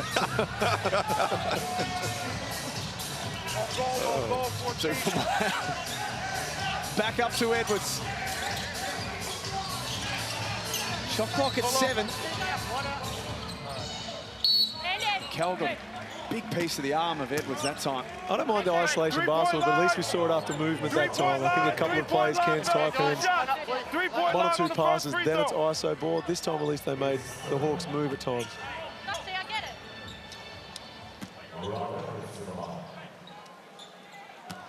27 years old, Rob Edwards, out of Detroit, Michigan. Earned the nickname of the microwave in the most recent couple of years in the Summer League. Can get very hot very quickly. Well, you can see his capabilities. But sometimes, Damo, when they turn the bright lights on, things present a bit differently. And guys go into regular season mode, and then you've got to lift your game a little bit more. And right now, the Hawks are actually, Damo, they're 1 of 14 from the 3. Really? Yeah, I'd be clogging up the keyway. I'll be saying, if we're going to lose this game from here on out, it's because you turn the page on your shooting from behind the arc. Instead, more points in the paint. Clog that bad boy up and see if they can move the ball and knock down some threes. 17 points for Sam Froley. 8 rebounds to go with it. Edwards not that well short. He's protesting to Jackie Dover for a foul. And another word of advice to Mr. Edwards, be careful with your word choice. And Hickey at the buzzer! Not that far away. The Hawks lead by 12 with a quarter remaining, 72-60. Stick with us, the final quarter is coming up next at Hoops Fest.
Good quarter for the Illawarra Hawks, 72-60. They lead at three-quarter time. The Taipans got it back to as close as 2 points the difference, but it's kind of been the story of the night, Derek Rucker and Damian Martin. The Hawks have always had an answer when the Taipans have come out.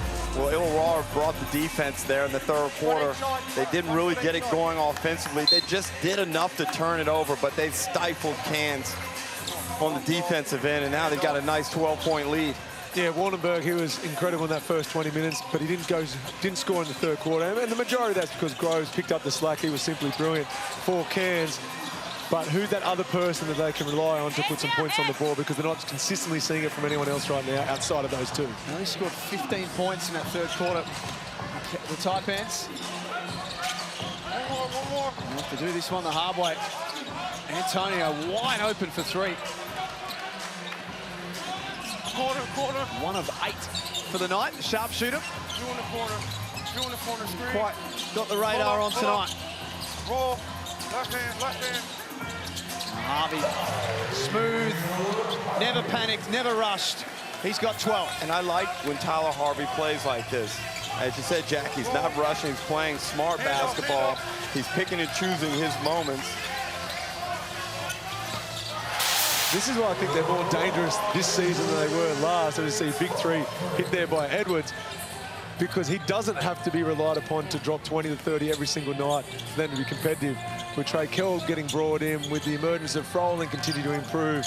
You know, you name it, there's a lot of depth on that roster. It's still his team, but he can pick and choose his poison.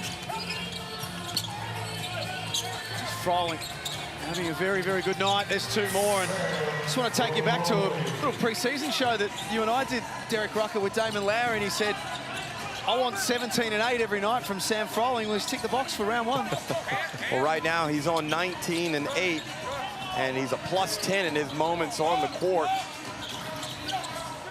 And I think Damon, he and I agreed that perhaps Sam should try and get 25 and 15 once every 3 weeks or so.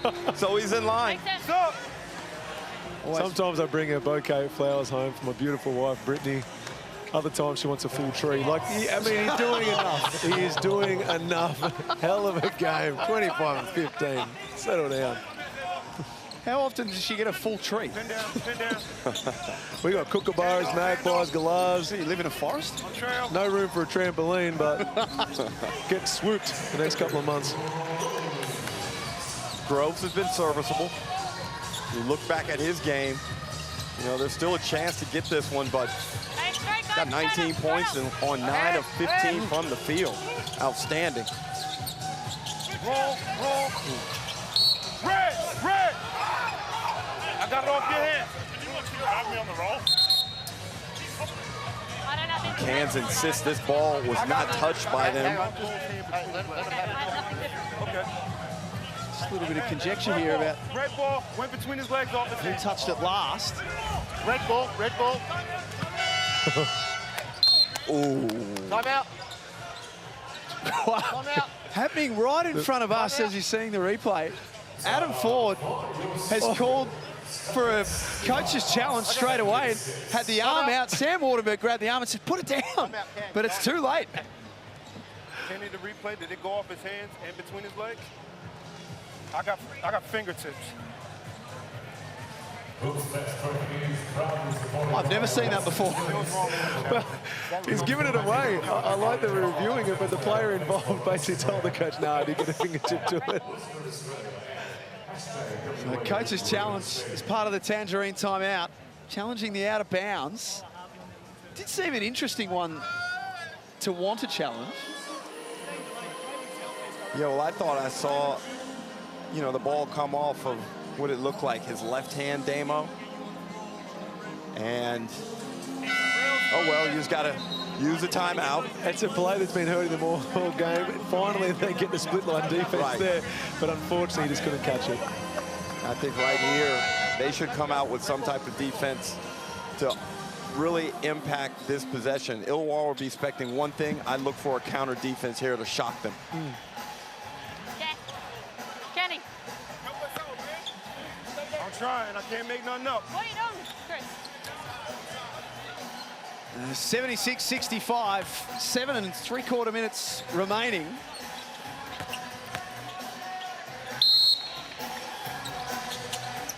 And it's an Illawarra ball.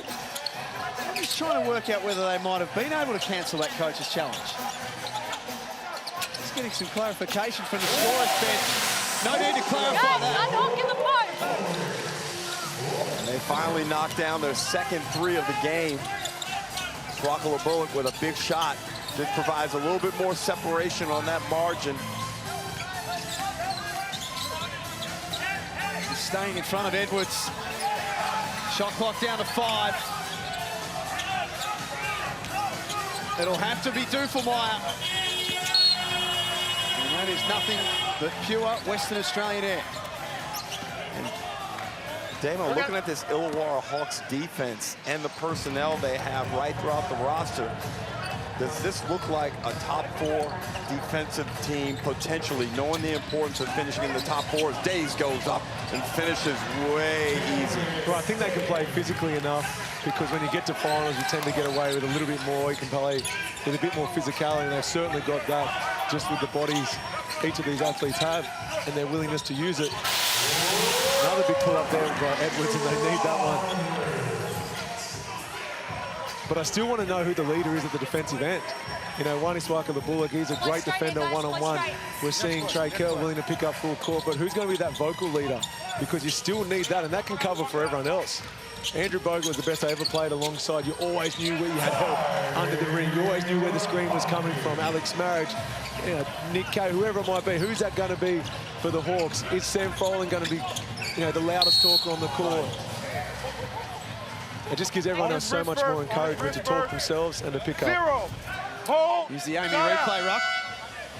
He stopped on a dime. It was probably the toughest shot he's hit of the day, especially with that pressure with Buffalo Bullock just rushing past him.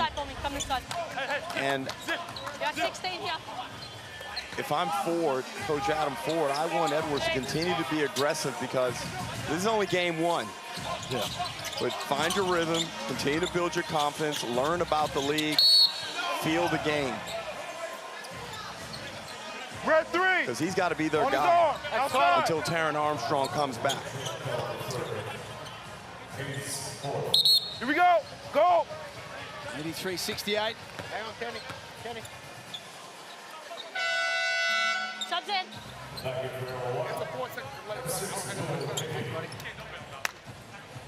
I don't want to, but if he's hitting him on his wrist while he's trying to dribble.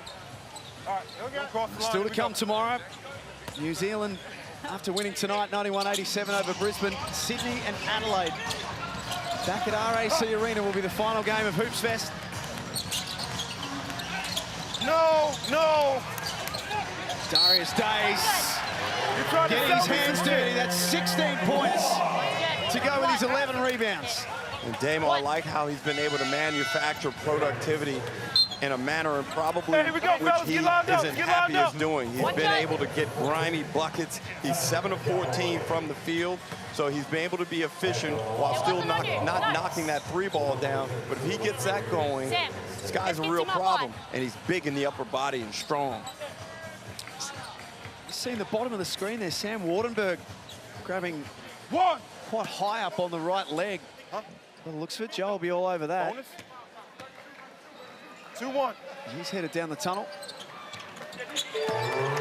Going back to Days, though, the comments you made around him, is you're spot on about that 3-point line. In the early stages of the first quarter, I thought, oh, okay, this guy really does want to score from behind the 3-point line, but instead it wasn't dropping, so he's found other ways to contribute at the offensive end, and then doing the nitty-gritty things you mentioned as well, by getting after off the offensive glass, by willing to run the lanes, backing himself in the one-on-one post moves.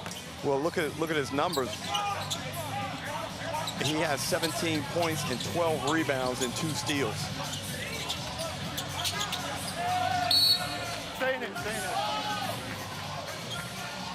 Damon Larry's just text through saying he should be getting 26 and 14 tonight. Must be something else for you and Damon to disagree on. Timeout. With thanks to Tangerine. 5:35 remaining. The Hawks have got this one under control, and I guess now, from a Cairns perspective, is I know it's only round 1 and it's a long season, but you don't want the opening game to blow out. You don't want to blow it out, but you also want to bring out the best in some of the guys that have been quiet. So still backing Rob Edwards to put some, you know, go off the dribble, but also play within the system. He's put together 16 points from 4 of 12. But I'd also be throwing out some presses and then falling back into a zone. If you look at the Illawarra Hawks, they're 2 of 16 from the 3-point line. We saw one in drop 1 a short time ago. Before that, they were 1 of 15. So a zone usually encourages teams to shoot from behind the arc, and right now it'd be collapsing in the key way, junking up, trying to get an early trap, if not sprinting into a 2-3. Plus, Damo, it also helps you find out who wants to get after it. In this situation right now, you're facing adversity. You down 18. Who still wants to play and try and fight for everything that's out there? And you've got to speed it up. That's what I'd be saying. Make it a press full court. Try and get it out of their hands. Try and make it a faster paced game because they need more possessions. If Illawarra can just walk down, shoot with only 4, 5, 6 seconds left on the clock, then there's just simply not going to be enough time for the Taipans to get back in it. And the rebound count is lopsided. 38-26 in favor of Illawarra. Oh, wow. Big problem for Cairns last year, the rebound count. It hasn't started this season all that well either.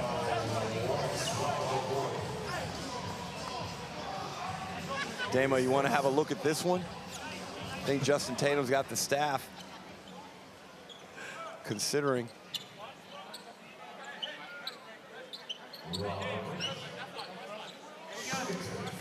Still talking about it. That's the most stressful job in the NBL. The assistant coach who has to tell the head coach whether they should challenge it or not.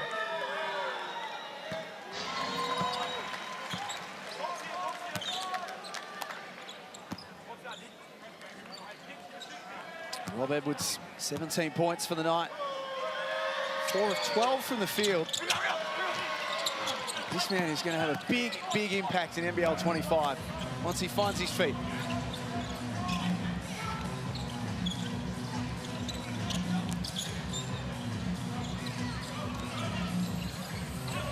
Albrecht swings to Swakala Bullock. Second three of the night. Good basketball play there. He set a good screen to create the mismatch. Then he got and faced up on the small defender. Feet in the paint, found the right guy on the pass.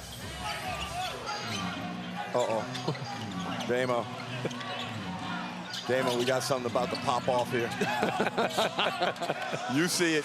You got a nose for it better than I do. I'd be crawling right into him and challenging right now. That's been good fun, that battle.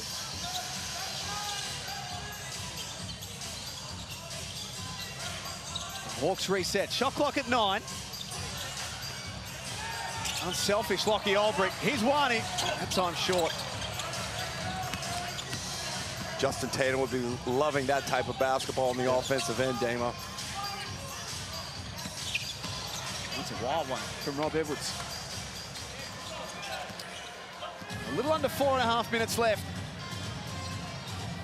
The Hawks put such an emphasis on the way they start their NBL25 campaign. There's a lot of positivity that they can take away from this, including that man. And smart basketball. It wasn't dropping early, found a different way to get into the game. Now in the fourth quarter, he's seen a few drop.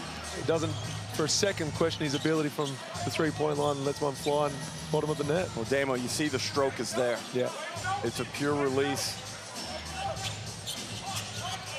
Plus 11 in his time on the floor tonight, Darius Days.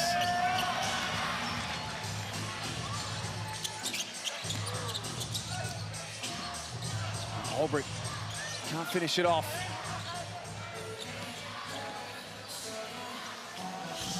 Four players in double figures, Illawarra. Days, Harvey, Albrecht, and Froling. It's a big rebound by Hickey. And a bigger foul, and now Tanner Groves is pulled up with a lower quadricep complaint, and he'll hobble off the floor to go with his front court partner, Sam Wardenberg, who looked like he had some type of hip complaint. Groves, it looks like, probably cramping up, Damo. He hasn't even bothered to stick around, Tanner Groves. He's gone to the very, very back of the warm-up area. So they're already missing 2 players with injury. Wardenberg and Groves, both off the floor at the moment. Jung Lee wants to get in on the act.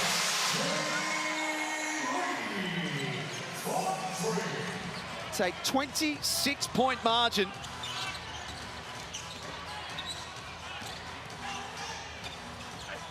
And that doesn't go for Edwards.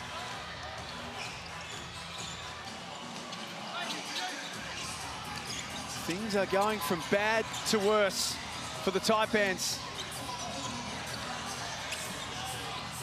Now Hickey forces it in. Well, the offense has really sharpened up in this fourth quarter. The ball movement has been outstanding. And even better, Damo, has been the decision-making. There's Tanner Groves. Looks very, very sore, as we said. They're looking well polished considering it's round one, the Illawarra Hawks. At the offensive end, their timing, their spacing, their belief in each other. That's a tough finish. One of the best transition players in the competition. Can finish in a number of ways, Will Hickey. That makes it a 30-point margin for a brief moment. And Rob Edwards is still going, and I love this from him. And there you see that he draws two defenders, kicks it out, and that's what he's capable of doing to help his teammates get on the scoreboard.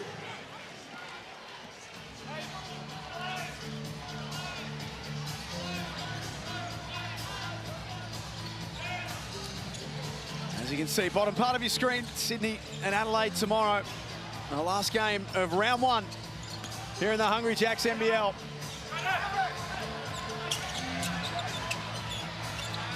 Blanchfield can't make it happen. Another offensive rebound for Illawarra. That's 14 for the game.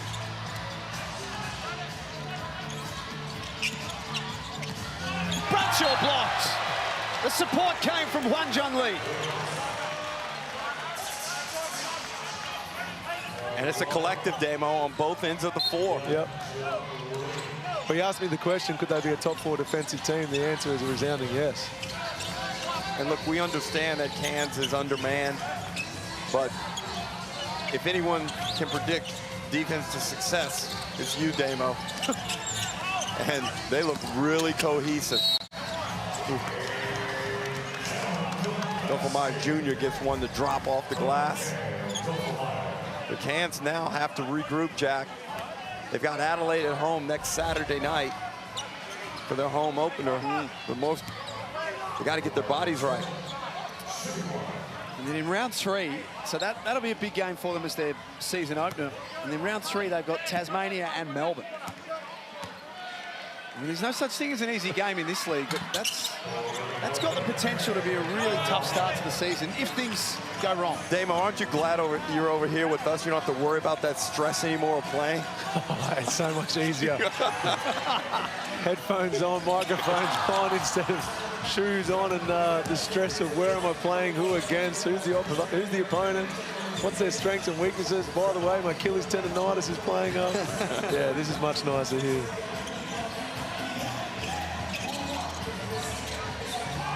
Strong from Dylan Stipe, who's in for his first minutes.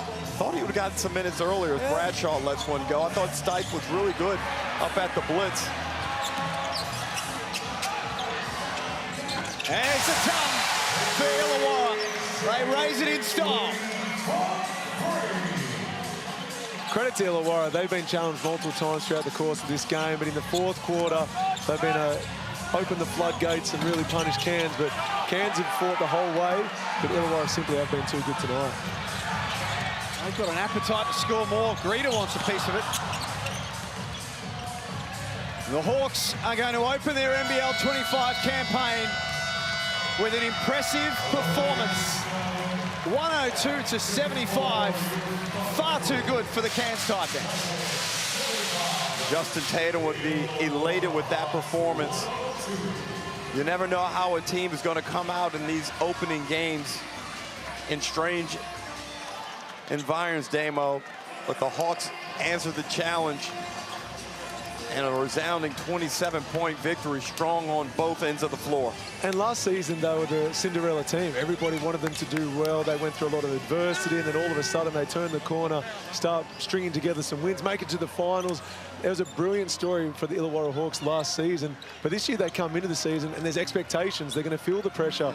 But instead they've responded in game one by not only getting the win, but making sure it was a good win. Taron Armstrong to miss another couple of weeks, potentially.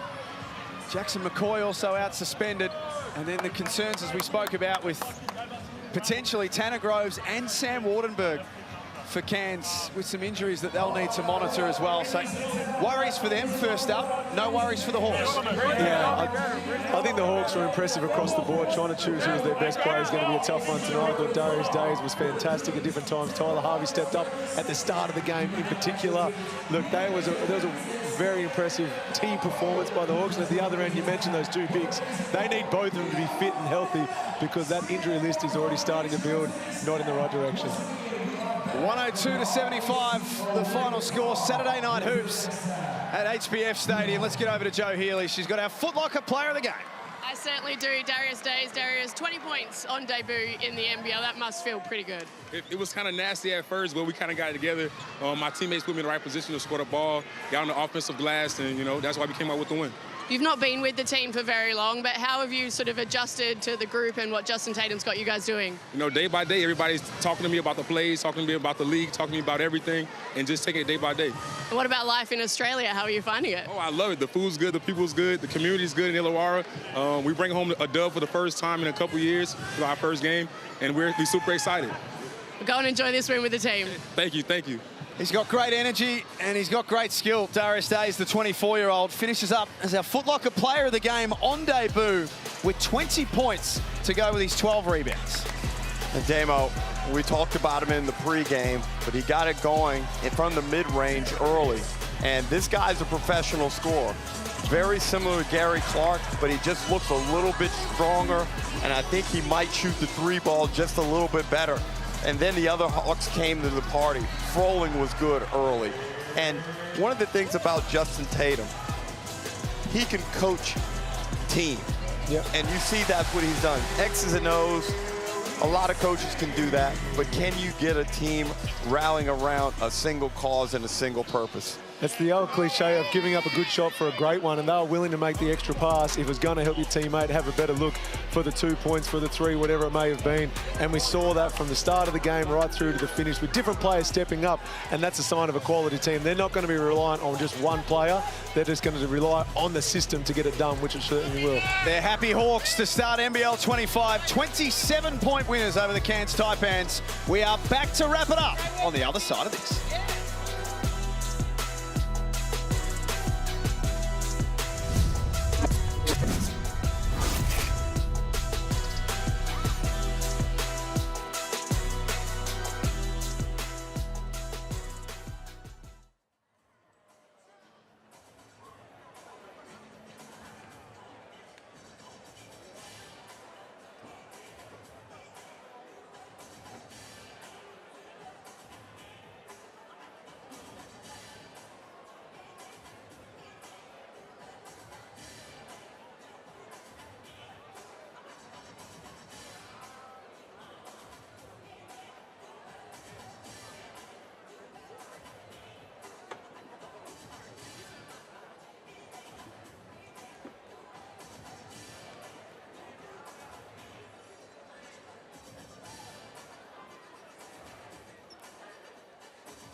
I want an autograph.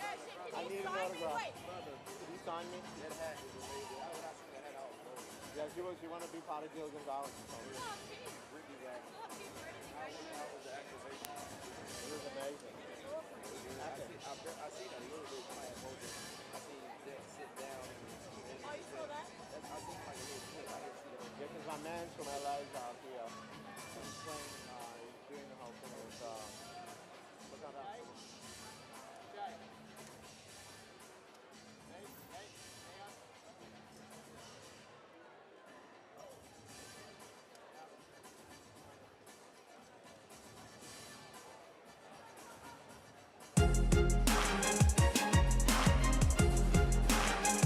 Basketball returns to HBF Stadium for the first time in 11 years. The last time we were hooping here, it was the great Damian Martin and the Perth Wildcats rolling around in a grand final, if you don't mind. But tonight, it was the Illawarra Hawks absolutely routing the Cairns Taipans to the tune of 27 points. I'm joined by Derek Rucker and Damian Martin. You really can't speak higher of Illawarra at the moment. But as we always say in games like this, are we reading more into the Taipans, or are we reading more into the win from the Hawks? Well, it's a little bit of both, but certainly Illawarra must feel really good about what they did here this evening. The first game of the season is always a challenge for so many reasons, and I believe Illawarra passed all tests. They were outstanding defensively, and most importantly, Damian, when they were able to get stops, they were when they needed them most. And there were challenges thrown at them by the Taipans in the second half, but the Hawks just stomped them out. Yeah, I thought the Cairns Taipans in that third quarter, they came out at halftime ready to go, and then Illawarra were able to make the adjustments within that quarter, and that's a sign of a quality team where another one jumps you early.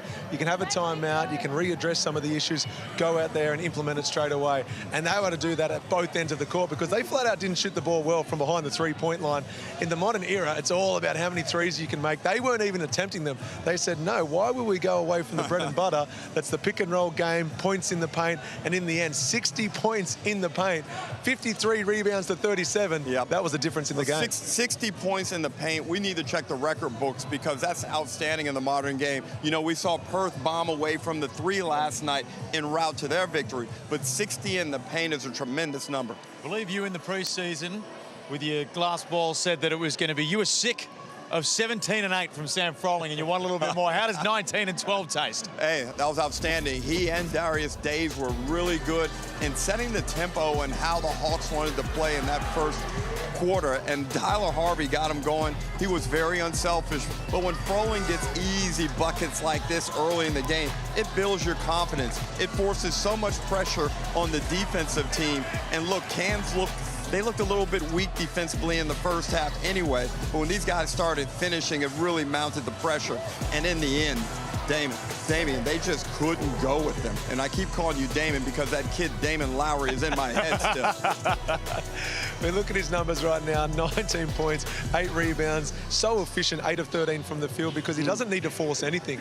We saw a couple of nice back to the basket plays made, but in transition, he just wanted to find Tyler Harvey because he knew if he could get a dribble drag screen early in the shot clock while the defense was unable to set up, he was going to find himself 2 points. Tyler Harvey's just one of those guys that is so dangerous. I spoke before, and maybe I was a bit of hyperbole when I said that Chris Golding scored 51. Tyler Harvey's the sort of guy where he could have an explosion at some point this year. We saw a little bit of what we can see tonight. Yeah, and I just missed out on my bold prediction. I said that he would score 20-plus points and the Hawks would win by more than 10. Damo, I wasn't quite on it. I just fell a little bit short, but I got knocked for that prediction, but it wasn't far off. You weren't far off. I think my bold prediction was Froling Magic, so I wasn't far off either. He would have been close to player of the game. On cue, he's just walked up to us to have a little chat with us as well. I was just singing your praises. Froling, you was absolutely brilliant tonight. We'll get to you very shortly as we watch the highlights of that duo, you and Tyler Harvey. You bring out the best in each other. What is it like playing alongside a guy who dropped 14 points tonight, 7 of 13? Again, picked and chose the right times to shoot. 3 assists, I dare say all 3 of those assists to you. And a steal, Sam Froling. First and foremost, congratulations. But on Tyler Harvey, what is it like to call him a teammate? Man, he's the best. Just one of the nicest dudes in the world as well. A better person off the court than he is a player, but you know, playing with him, his floater's so nice that my guy always had to contest, and then he's so good at that little dump off or the lob over the top.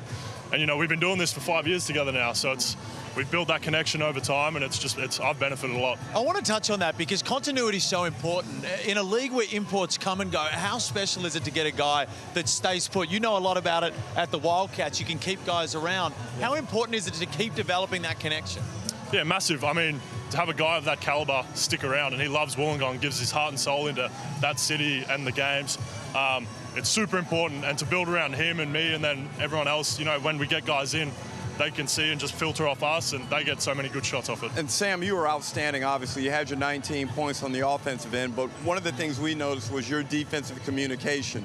And you guys, that was the key to this victory. And Damo asked during the broadcast who I thought could be the vocal leader. And you playing behind the ball, I think that could be your responsibility. You certainly showed a heightened sense of that during the game. Yeah, I mean, I'm not the most athletic or quick off the ground like some of these guys like Ulbrich or AK, but you know, what I can cover with my voice and length and being in the right spots. That's just something that I've built over time and learned in my years in the NBL, and I can still get better at it, and that's something I'm looking to do. Do you feel the pressure coming in? I know a lot of people this year, and it's hard because you've been such a good player, but we just want to go one step bigger, one step better, and tonight you proved it. But do you feel a little bit of pressure to come out this year and take another leap? Not really, man. I mean, we've got such a good group, and I know I have that connection with Tyler. I'm always going to get easy ones. I know Damon might be a little upset I didn't get his 22 and 15. Hey, 19 is fine. I'll talk to that guy for you. I appreciate Trey Kell, he's a great addition. I thought he was one of the underrated free agent signings. How's he fit into the group? He's been awesome, just slotted right in, and him and Tyler in that backcourt have worked so well, and he's happy to let Tyler have the ball and do his thing, and then, you know, he's such a threat himself. He's a bulldog, and he makes up for a lot of the rebounding that we didn't have last year. Yeah. He's such a good rebounding guard, offensively and defensively. There's some of those boards he grabbed tonight that could have been a putback for them or got us an extra possession. Sam, thank you so much for joining us. You can't get much better than 1-0, and a very, very good start for yourself personally as well. Thanks for having me. Now it's going to be a massive, massive game coming up live on Channel 10 tomorrow at 2:30 p.m. Australian Eastern Standard Time. The Adelaide 36ers and Montrezl Harrell taking on the Sydney Kings, who have all but won it, according to NBL Media. Derek Rucker. Well, we know they've got a stacked lineup, but don't underestimate the Sixers as the natives get a bit restless here at HBF Stadium. Hey, Dad, keep it down, mate. DJ Vasiljevic, Isaac Humphries, they've got plenty of guys. They certainly do. And Montrezl Harrell, we've harped on it quite a bit, but it is exciting. He looks sixth man of the year in the NBA. It's going to be a bit of an exciting watch. What are we going to get? How fit is he? What are we going to see? Where do you lie with it at the moment? Well, there's a whole lot of expectations on him, and he's never stepped foot on the floor yet in the NBL. But that's an exciting thing to have in this league, that more and more players are willing to put their hand up and say, yep, we're going to call that home. I'm going to give it my all, and it starts tomorrow. Derek, Damien, or maybe Damon, as we'll be calling him from now on, because Damon Lowry is in your head. Fantastic game here. Big winners, the Illawarra Hawks. Tomorrow, the Adelaide 36ers taking on the Sydney Kings. It's been beautiful here in Western Australia. Hoops Fest is in full swing. You look at the Kimberley right there, one of the best states you will find. Hoops Fest continues tomorrow.